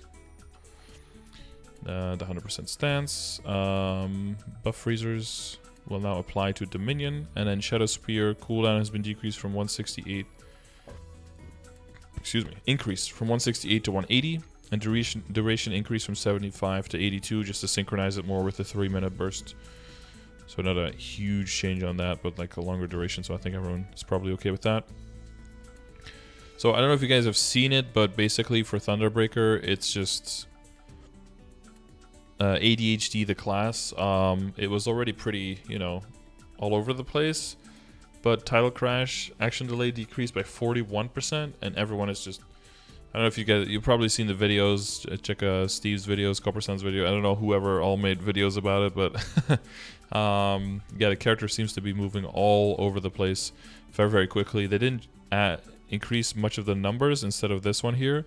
Lightning Cascade, final damage boost when used has been increased from 9% to 24%.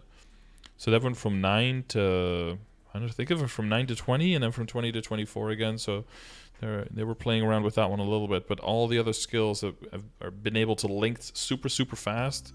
So it unironically looks like everyone's just smashing 3 or 4 skills at the same time. Thunderbreaker more like Wristbreaker, got him. Mihail, Royal Guard visible on the change. Attack buff's maximum duration has been increased from 12 to 20 seconds. Effect will be output while invincible. You can no longer use Royal Guard again during Royal Guard's action. Even if the cooldown is reset. Okay. You got a pretty big damage increase on all of the important skills. And you can now move while using, is it Shield of Light? Because I think it's Sword of Light, Shield of Light, I believe are the names. And changes for my boy Hayato. Hayato's not a KMS class, so those will never be in a KMS update. There might be changes coming before then. Probably will be, but we won't know that until very close to the patch. In case GMS has them right before us, we might see something there, or we might just see it in the patch notes for GMS. Aaron got a crazy amount of stuff considering how well they're already doing. Stacked combo will no longer decrease when you're not attacking. Final damage boost for non-swing on swing studies 1 lasts 12 seconds, on swing studies 2 20 seconds. Adrenaline boost activation window went up from 20 to 300 seconds. This did the same thing for Ilium to activate your wings. Hunter's targeting, you can now change directions with this skill. If you change directions and there is no target to move to, you'll be moved in the selected direction. Extra 8% final damage on high mastery. Mouse Domain will be invincible for 2 seconds after using this skill. Cooldown has been decreased from 150 seconds to 90, and duration has been decreased from 10 to 8. That's a solid Maha Domain change. And Install Maha cooldown has been decreased from 150 to 90 to synchronize it, and duration has been decreased from 55 to 37. Not just synchronize it with this, but with all the other stuff, right? And the amount of combo increased when used has been decreased from 100 to 80. Boohoo. But I'm pretty sure all the errands see this and are like, fuck yeah. Evan, cooldown removed on return. Teleport can now be used while jumping also. That is quite fun. And most teleports have also been made so that you can still teleport even if the duration, the distance, the max teleport distance that you can go is shorter than the actual teleport distance. So if you're pretty close to the corner of the map in Vellum and there's a tail coming, you don't have to like walk to the left so you can teleport to the corner in the right, but you can just teleport to the right immediately and it'll just like smash you into the corner without... Because right now what it does is it just doesn't teleport you because it's like, well, I can't go that range, so I'm not allowing you to teleport. Magic Booster is now, of course, also passive. Decent combat orders will now apply to Dive of Earth. I don't know why that wasn't.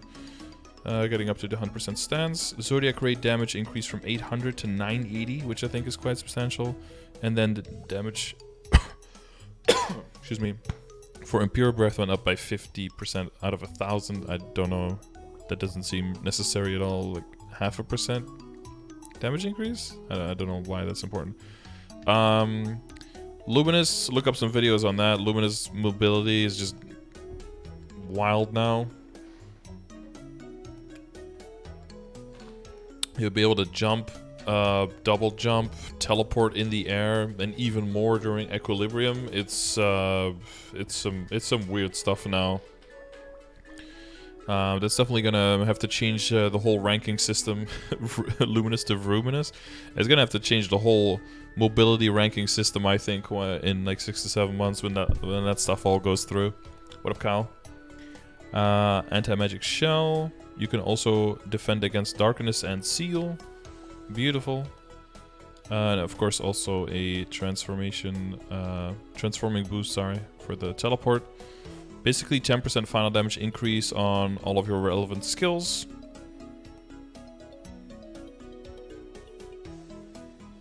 Yep, all of your relevant skills just gain a lot of damage. So just, yeah, basically all the skills buffed. Up jump for Mercedes. Booster passive. More linkage on Gust Dive, looks like it. And Water Shield is also now a 2-second iframe. More final damage on the Ignis Roar. More damage, or like flat damage on Ishar's Ring. And I believe... Oh yeah, we're not there yet though. Double duration on the Hyper Skill. Double cooldown also on it. Passively increases final damage by 5% on the Elvish Blessing. Basically all of this just synchronized up to the 180, right? Up to the 180, 180. Sylphidia down to 90, so you can use that one twice per rotation. And then Urkala's Breath, only a 6-second cooldown anymore. Key down anymore. 6-second cooldown would be nice. Number of hits increased from 8 to 12. Attack interval decreased. Cooldown has been increased from 150 to 180, so that's synchronized with that. If skill hits an enemy, Ignis Roar's duration will now be increased by 0.3 seconds.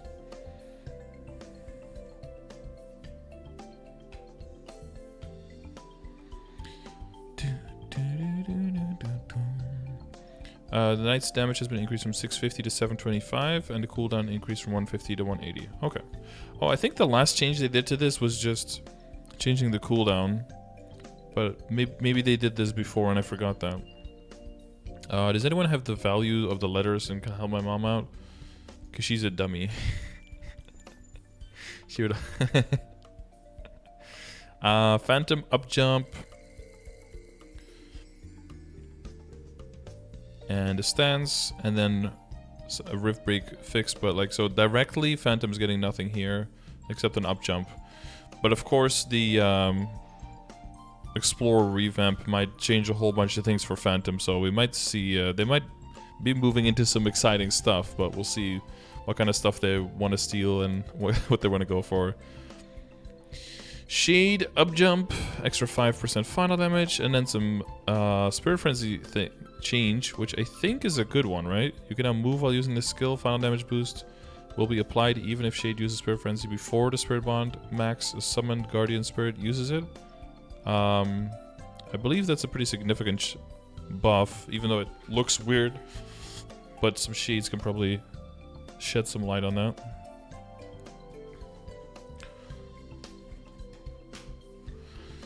Demons, please put through all of that good news and add some more, please.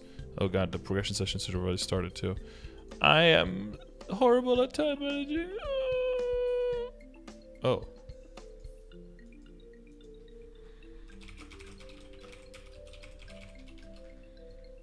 Oh, they have to reschedule as well because they had emergency at work. Good timing. Okay, all demons, demon jump, improved, sure. Demon Slayer, you know, the skill, the class that is underperforming so much and needs all this help. By the way, everyone should switch to DS main because holy shit. Concentration, final damage boost will increase from 25 to 30. Metamorphosis skill can now be registered on the pet auto buff. I don't know why you want to do that because it's your iframe, but you can if you want to. Blue Blood, you know that thing that doubles your damage is now in toggle. Well, okay, that takes a whole lot of difficulty out of the class. Your armor gunner fix an issue where 10% of damage will be applied with it, sure. And Demon Bane, the attack activated with the keydown ends damage has been increased from 1300 to 1560%. The 1.5 seconds of invisibility after the keydown ends has been removed, but you will now be invincible for 8 seconds after using the skill. Cool. Sure, let's do that. Demon Avenger. Can I... Dude, if I just play the one part, you won't get demonetized for playing those 2 seconds of audio, right? Well, I'm just gonna say it, I guess. Helicopter, helicopter. There you go. Just have to get that in there. Exceed... Like the extra hitbox and attack speed increased from 10 to 20 seconds. Shield action delay decreased by 33%. Nice. It's crazy how much that still was in 2022. And then overwhelming power. This skill now increases final damage by 15%. And yes, it didn't give any so far. So that's a flat 15% final damage just slapped on top of that. That's pretty hot. Xenon got that too. Let's see if that one pushed through for them as well. So Frenzy cooldown has been decreased from 125 seconds to 1. Skill has been changed to a skill that automatically attacks a certain area around the character. The skill now deals 765% damage 3 times and up to 10 enemies periodically. And it just is like a giant area around you, so it's basically Lord of the Deep now. And something else that someone else mentioned after the last time I went over this skill change is that the crazy extra value of going from 125 to 1 is also that with the reduced incoming healing and all of that stuff, because it doesn't say here specifically, but I believe it still does the reduced incoming damage and also the reduced value from healing and all of that stuff. I believe that's still part of it. But now, if you are, you know, in Frenzy and you do need to heal, there's no other way around it, and you take it off and you heal, then you have to wait, you know, you might have to wait a while to get it back on. But if the cooldown goes down to 1 second, you can always just take it off, heal, put it back on. Take it off, heal, put it back on. Like, you could do that all the time if you want to in bossing as well, which gives it way more utility there. You can constantly just switch between when is it going to be super dangerous and, you know, let some pet auto heal get in and all that stuff. So, should see way more utility and way more, well, way more complicated gameplay as well, rather than just put on Frenzy and then just hit, you know? And then dodge. Wow. Blood Feast skill has been changed to a skill that activates instantly when used. The skill now consumes 3% max HP, deals 50% damage 12 times on up to 8 enemies, recovers 25% max HP with an additional 100% crit rate and IED with a cooldown of 12 seconds. Yeah, they tweaked all those numbers quite a bit in that last change, but it seems like all of those went through here. And the Revenant's skill can now defend against darkness and seal as well. After the skill ends, you will no longer be considered as being hit. Oh, no more in combat. So I can actually switch to my drop rate gear while Revenant is chipping away at my life force. Cool. Battle Mage, up jump. Also, Battle Mage mobility is on some next level crazy shit. I'm sure you've seen those videos as well. Buff reserves will now apply to auras. Dark lightning, the black mark left on enemies will now be consumed after attacks hit the enemy 15 times. distance booster. Final damage boost on Battle Mastery increased from 15 to 25. Forward attack range increased by about 20% on finishing blow. That's also pretty nice because it is one of the most close range characters. And Abyssal Lightning, number of times the Black Mark can be attacked before disappearing has been increased from 6 to 30. But yeah, their teleporting capabilities that I've seen are insane. So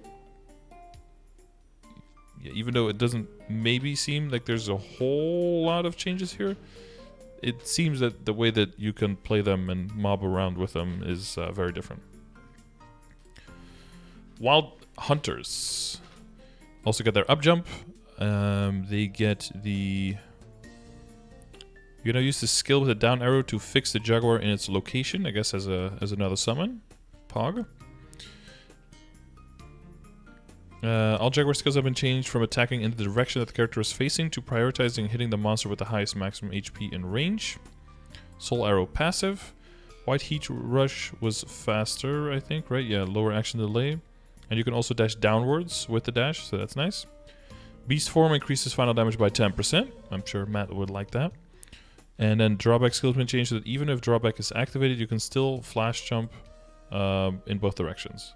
So that is also... I don't know how super useful that is, but it seems kind of cool. Okay, what did they do to the Wild Vulcan? You can now right-click the skill to change it to the Wild Vulcan type P.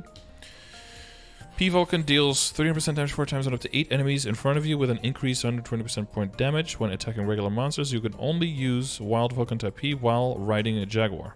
Wild Vulcan Enhancement score has been changed to Enhanced Wild Vulcan type P as well. Wild Vulcan type P is not affected by attack speed increasing effects. Oh. So it is kind of like a Hurricane still. Okay. Drill Container will now increase Wild Vulcan type P's damage when attacking regular monsters by 40%. You get your... And all of the Wild Vulcan skills will all apply to it. Jaguar Storm will now be summoned near the monster with the highest max HP. And Wild Vulcan type X. Max key down has been decreased from 7.2 to 5. Damage increased from 1055 times to 11,057 times. So again, finish your burst faster so you can use a bunch of other skills in your burst rotation.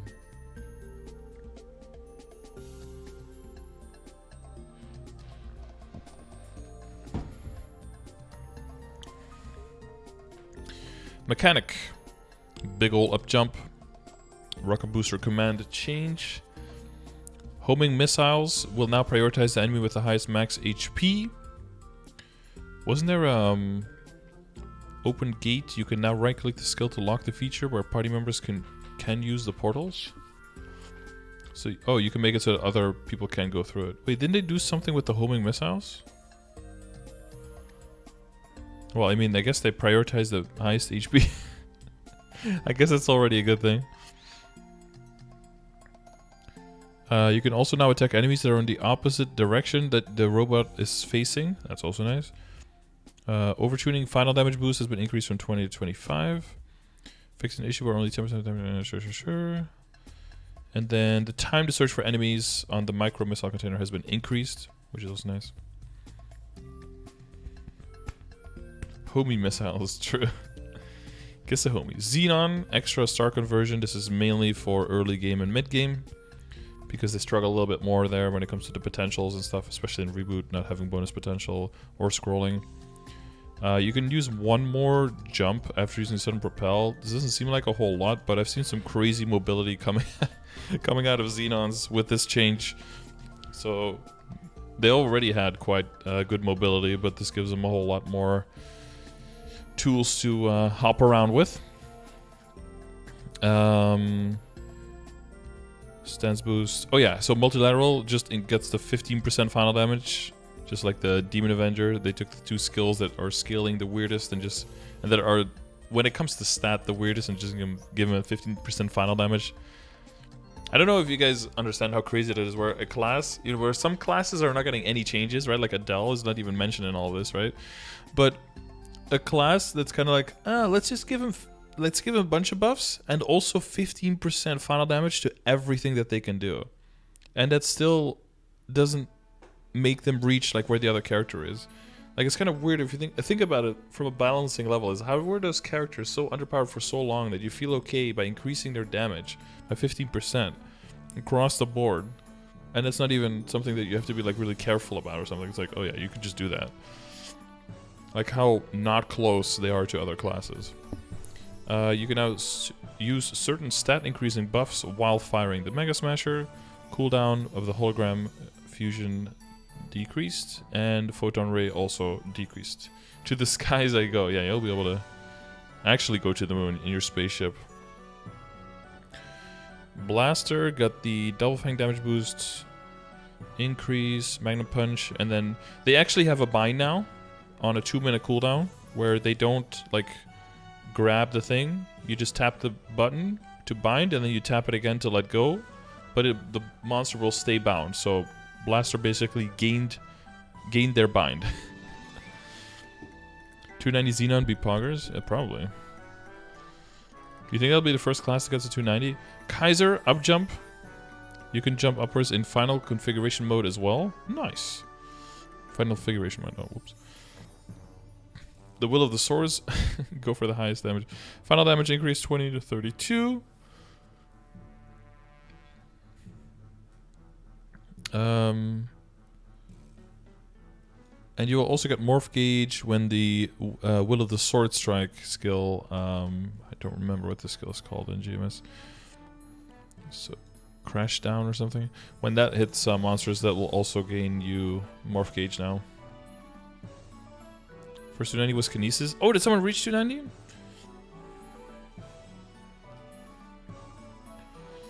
That must have been recently then. 290, Jesus.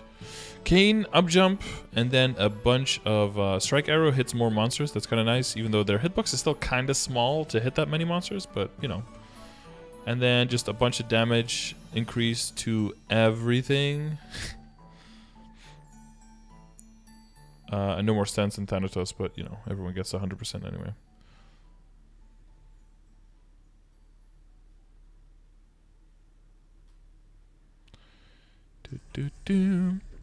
Cadena up jump.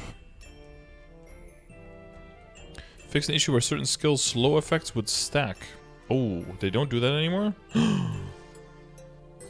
November 11, 2021 improves that the highest slow debuff effect would be applied when different slows were applied to a monster. Before this improvement, only the most recent slow debuff was applied. But due to an error, there was a situation where up to 4 slow debuffs could coexist. However, we decided that it was very difficult in practice to maintain 4 debuffs at all time while maintaining the existing Link cycle. In addition, it forced a play pattern that was different from existing patterns and did not match Cadena's core combat pattern. Therefore, we've corrected the error in this update. Even if there is a damage reduction because of it, we will closely review the and continue to adjust numerical values in the next update. Okay, maybe a little bit extra damage in Maelstrom or something, because it's not going to stay in the Maelstrom as easily, right? Muscle memory debuff, or buff, I guess. Duration increased from 20 seconds to 30. That's nice. A lot of brick damage, a lot of bad damage. Chain Arts takedown, cooldown decreased from 150 to 120, which is cool because this is also an iframe for Cadenas. And then Chain Arts, when this skill hits an enemy, weapon variety's number of stacks will now be set to the maximum. Cool. Nice little extra key down skill that with one hit you can just boom, max memory stacks. That's pretty cool. And then Weapon Variety 3 gives a whole bunch of stuff. Angelic Buster. Final contract stance has been removed. Sure. Up jump. Is there any Nightwalker Discord? Yup. I got kicked from that one though. For no fucking reason, so not sure what's up with that, but I'm sure they will be very welcoming to you. Soul Seeker will now target highest max HP. Good job. Trinity passive final damage boost has been increased from 10 to 25. And action delay decreased on all the individual attacks. Soul Resonance will now give you 2 seconds of iframe. And action delay decreased at the end by 55%.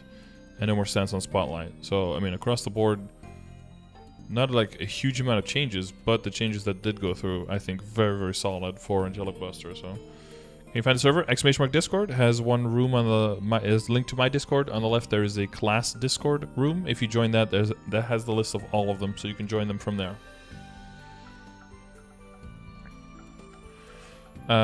Zero. Burst up in combat. I don't think there's any different changes here.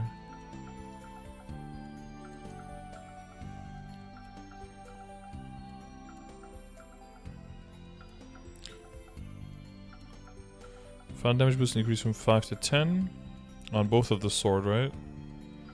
Oh yeah, and great sword the critical rate boost increased from 15 to 30 to equalize the crit rate between the two forms now. That's also quite nice, so that zeros don't have to overcrit anymore now. Reinforced body skill now gives stance 100%. The critical rate boost has been decreased from 40 to 30. The skill description has been changed to be more accurate. Yeah.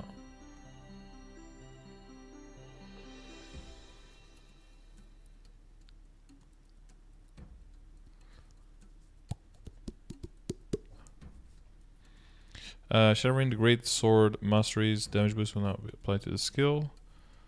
Limit break.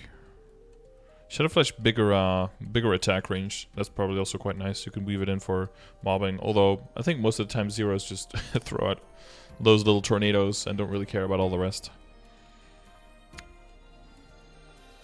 Kinesis getting the final damage passively instead of having to keep applying Psychic Force.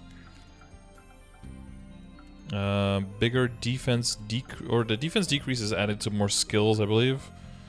Cooldown from Psychic Drain decreased and duration increased, so a lot less spamming on that. Action delay on ultimate deep impact decreased by 50%. Psychic Rep 2's got the ID, but the ID debuff can only be applied of one of them at the same time. Do not stack. But a lot of it gives it, so you don't have to worry about it anymore. BPM will no longer consume psychic points as it doesn't hit the monster. Psychic charging will give you 50% of your total instead of your missing. And Psycho Break lasts 45 seconds instead of 30 on the final damage debuff. ESP Battle Order is getting the final damage from the Psychic Force debuff permanently. Awakening final damage increased from 30 to 40. Cooldown on Psychometry decreased from 210 seconds to 180. Damage decreased accordingly. Psychic Over also decreased to cycle everything into the 180 seconds. And then the Psychic Tornado's also been moved to 180 seconds and has the damage changed accordingly. Oh, Adele got a change. Fixed an issue where only 10% of the damage would be applied if it exploded during duration. Oh, well, rip Adele. It's fine. They don't need anything. Crystal Portal change. Crystalline Wings, so like 300 seconds there as well to activate your Ilium thing. Adele buff, yeah. Teleport. Fast charge cooldown didn't change to 180 seconds, but it now instantly charges the crystal completely. And then Crystal Secret, skill down, increased stance, and final damage from 35% to 40. So these aren't huge differences, but with the extra teleport, the longer duration on going into Glory Wings, and more mobility in the teleport and everything, they're clearly trying to give the mages more teleport, because we really went from, okay, people who could teleport have the most mobility in the game, to everyone else just far surpassing that, to now making the teleports better again, so you can go all over the place. Attempt to SP reset and unlearn Aegis.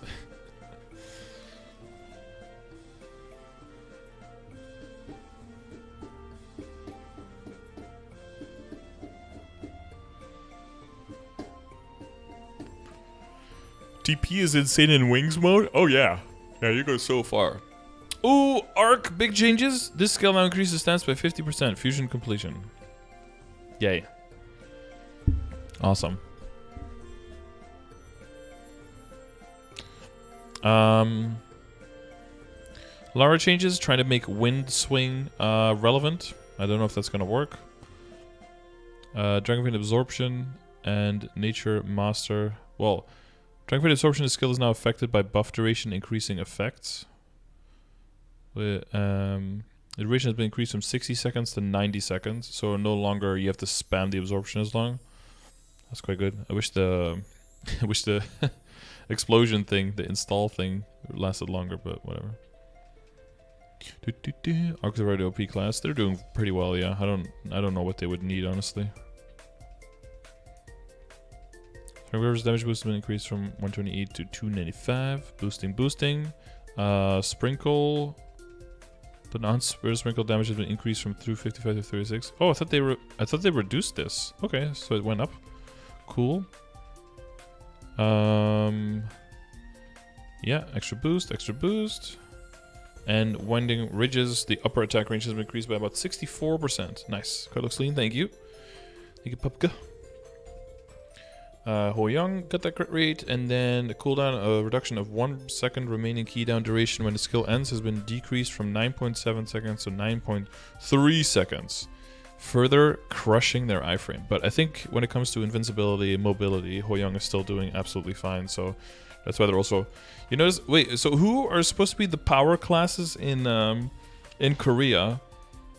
Is it Adele, Ho Young, Arc, and Phantom? Aren't those like the 4 that they mention?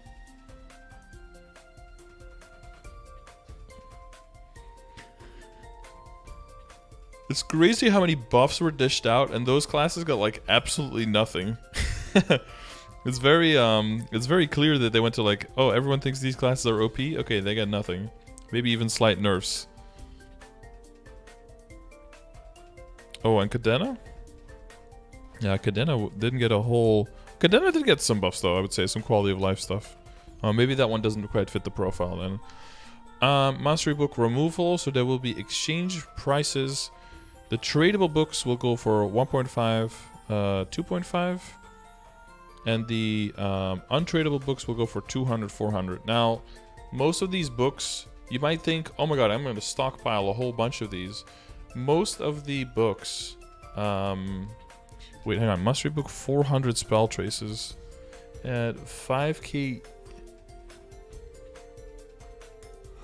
5k each. It's 2 mil for a 30 and 1 mil for a 20. Ugh. Most of these mastery books, if not all of them, can only stack up to 5 per slot. So there's probably not going to be any kind of way that you can mass cash in on this unless you're going to take, you know, maybe not right now, but like in 5 months from now or something, buy your whole inventory full. Of course, if you know that the patch is coming, you might as well buy them like the day before the patch and just mass buy to get some more value. For example, with the Silent Crusade shop, if it's going to be better value than having the Mezzo bags, but I think it's going to be roughly the same, right? It's 65 or 100, and I think it gives you an untradable book. Untradable book worth 2 mil, 100 coins. That's 20k per coin. That's about how much you get on average with the Mezzo bags. So you might as well just buy those. Fuck it.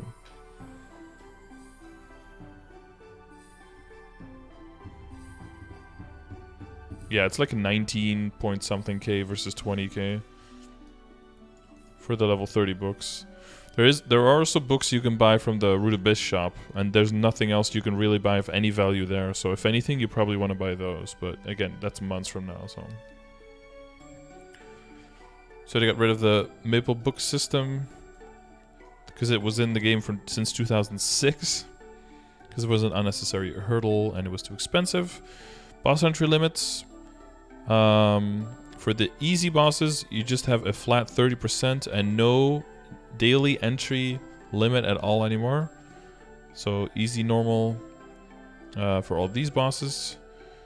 They did add Chaos Ping Bean to that, nice. And then for the harder bosses, they increased the daily entry limit from 1 to 3. Again, that's entry limit, that's not clear limit. Clear limit is still 1, but entry limit up to 3. Hopefully they increase the entry limit for Helix. Better start making notes on the on the forums for that one, guys. Selling Maple Warrior 30, 100 mil. Oh, dude. So that's for all the harder bosses. And then for the monthly boss, daily entry limit increased from 1 to 3 as well, but with a 60-minute re-entry cooldown for the Black Mage. Although you probably want to wait at least 60 minutes to get your guild skills back and all that, so... Improve the daily boss entry limits to alleviate the problem where you would lose your daily entry if any unexpected situations cause you to stop playing while in the process of challenging bosses. I love it. Love it. For the re-entry cooldowns, if there was no limit, then parties could enter then right before clearing. They could leave and enter the same boss again, therefore we kept the limit. Yeah, we get it. Everyone, and all characters now acquire 100% stance through their own skills. Mihal's Link skill has been changed for 10 seconds of 100% status resistance at level 1, 15 seconds of 100% at level 2, possibly 20 seconds of this at level 3. We'll have to see what the GMS Link skill will do. Legion Board effective stance has been changed to increase damage to regular monsters. So if you're going to be mobbing or you're working on Legion characters, this will actually be a whole pile of new stuff you get access to. Now the weird part is the positioning, because the damage to normal monsters and damage to boss monsters is right next to each other on the board now. Which means if you level one or the other, if you do bosses, you can connect it to crit and connect it to the middle, which is fine. But if you're going into damage to normal monsters over here, and then critical damage over here, and then also EXP increase over there, you're gonna lose a lot of space trying to connect all those things. So it's not great.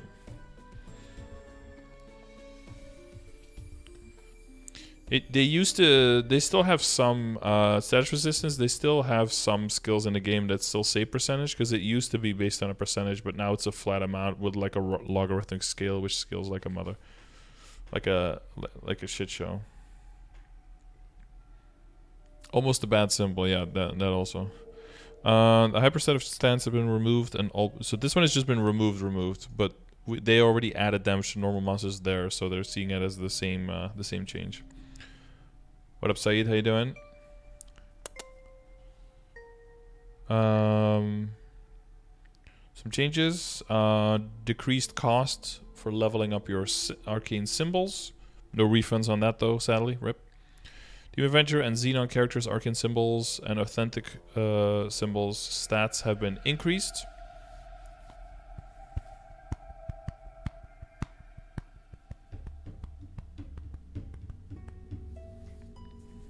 So that's, at least for Demon Avenger, from what I can tell by the numbers, it's a step in the right direction. It's not enough, but, you know, more damage.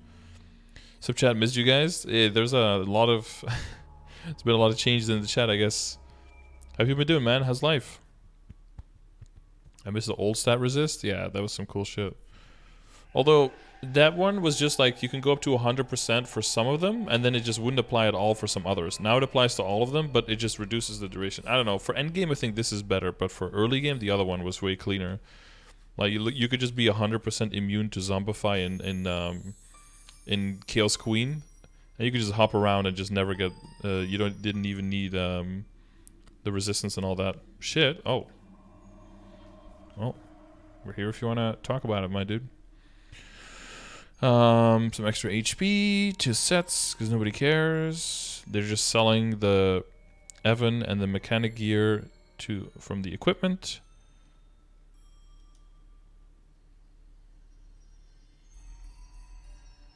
You get 2 seconds of invincibility in the Oz Tower.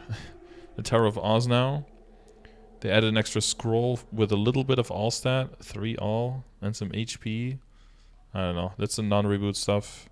More damage skin slots. You can now select all cores, and they will no longer include the experience cores, because that took them some time to put that in there.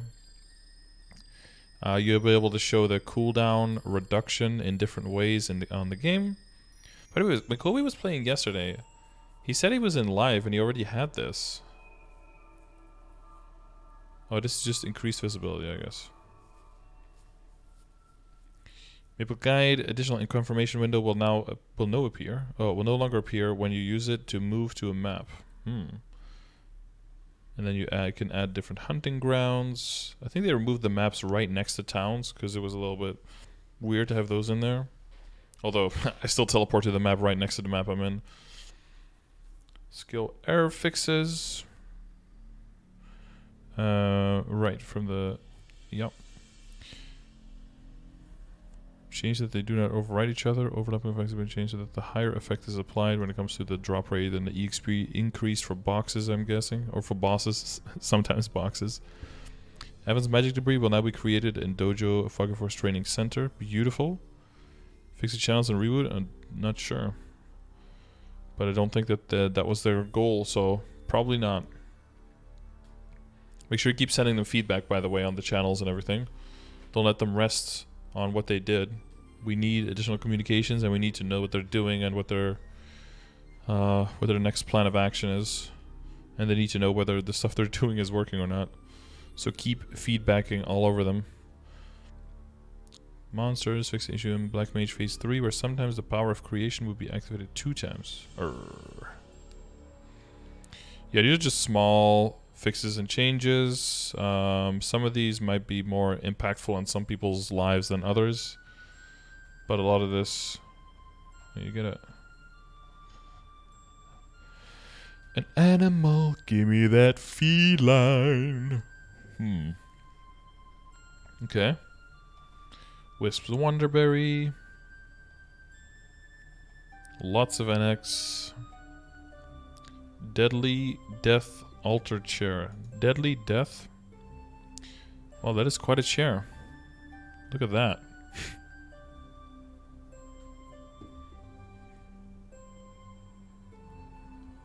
What's it right now?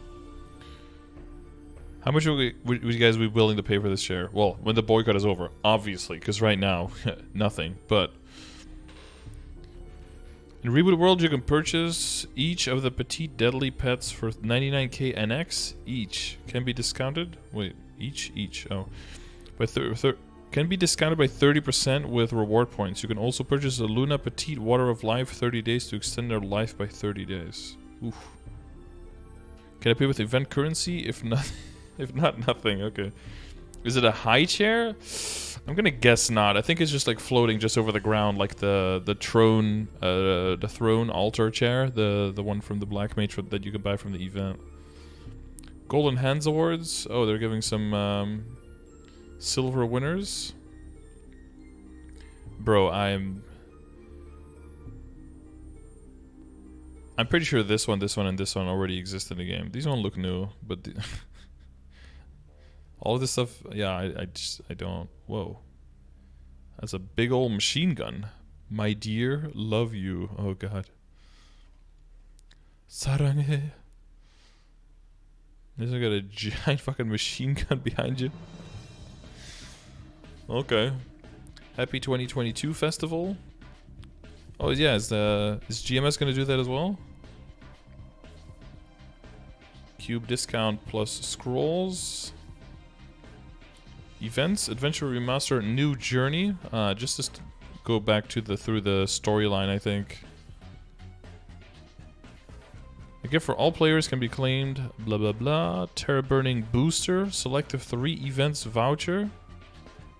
8 selective 8 slot expansion coupon, character slot expansion coupon, and 2 pendant slot expansion coupons for 15 days. Bruh. Bruh. A Terror Burning and 3 event rings voucher? Damn.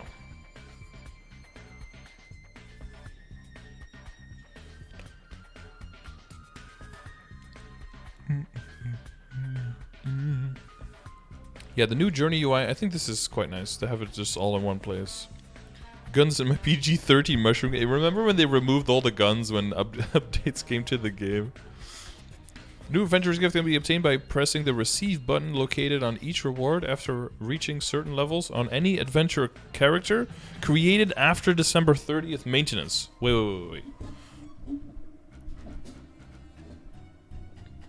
For how long?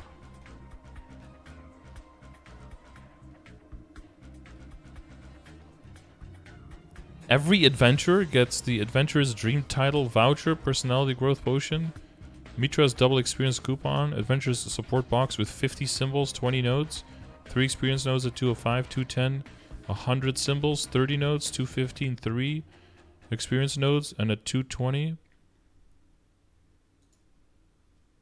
Oh my god, we went through the playlist twice already. I knew that was the end. Adventurer's Hope Box, 200 symbols. Choice between a 17-star unique Absolute Weapon Box and a 15-star unique Denominator. Unique Emblem Box and 20k Maple Points.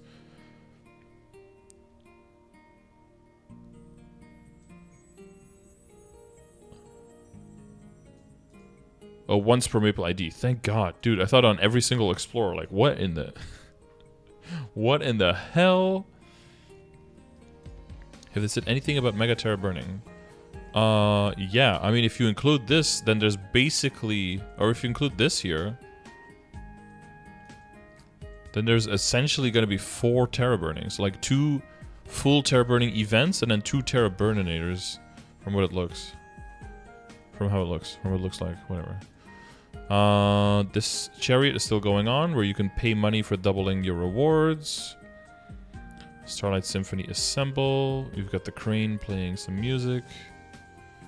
They got a new skill to gather points. And then a new minigame instead of drawing up people's star signs. Okay. Big old EXP. Pink Bean's Lunar New Year is today too. Oh, Lunar New Year, that's what it was. It doesn't say Chinese New Year, right? They say like Lunar New Year. Melody coins.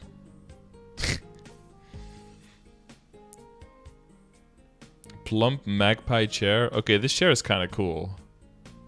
Your character's holding on to Pink Bean in a magpie outfit. Although it's got like a white skin color hand. Is it going to be weird again where if you have a black character that the hand is going to be like a different color and it's going to look really weird? Are they finally going to make it so that it matches the tone of your skin of your character? I think they gifted out 20,000 Maple points so you can get the pass for free. Oh, that's a good point. That's a good point because people were complaining that they didn't have the Maple points. So now if they want to, if they want the pass, they basically get the Maple points for it. That's a good point. Yes. And then the Sunny Sundays, which of course, are going to be quite different for GMS or completely the same, who knows. But Special Sunday Maple Fashion Box every 1 hour up to 5 hours. The first time you open one, there's a 100% chance to receive a Choo Choo Island set voucher. No way. Another Choo Choo Island set? You guys remember? Give me those stats. The second 5th boxes have a 100% chance to receive 200 Melody coins. Each box gives you a chance to receive one of the following. Sheesh. Wow. So they're bringing back some of the old tried and true. Interesting.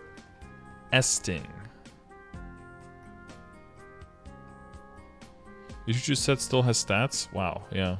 I mean, I still have the set bonus, but the individual stats are gone. Alright, so I think between the last... what was the only thing between the last patch notes that we went through and this one? I think the only thing that was changed was the Blaze Wizard. The increased time for Blaze Wizards to gather feathers, I think that was removed. Other than that, I think it mostly went through.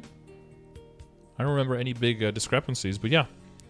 Let me know what class you're maining and if you're excited about these upcoming changes or not. I know if you're an Adele or an Arc, you're very, very excited already.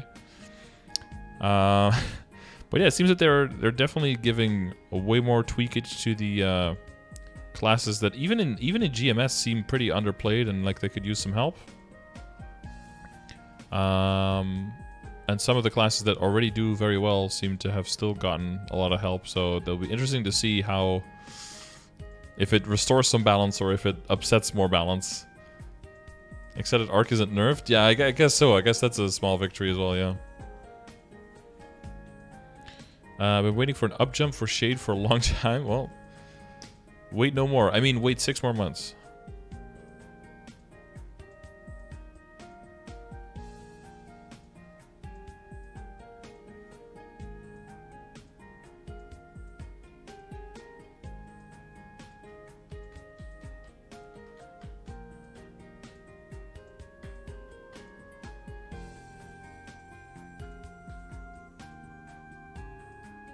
Wait, I'm moving to Korea? Okay.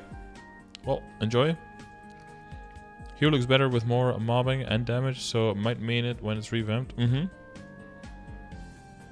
Alright, well let me know what you guys are thinking with all of this. I know it was a long video again, a lot of stuff to go through, but hopefully we should be done with long as fuck patch notes for quite a while, okay?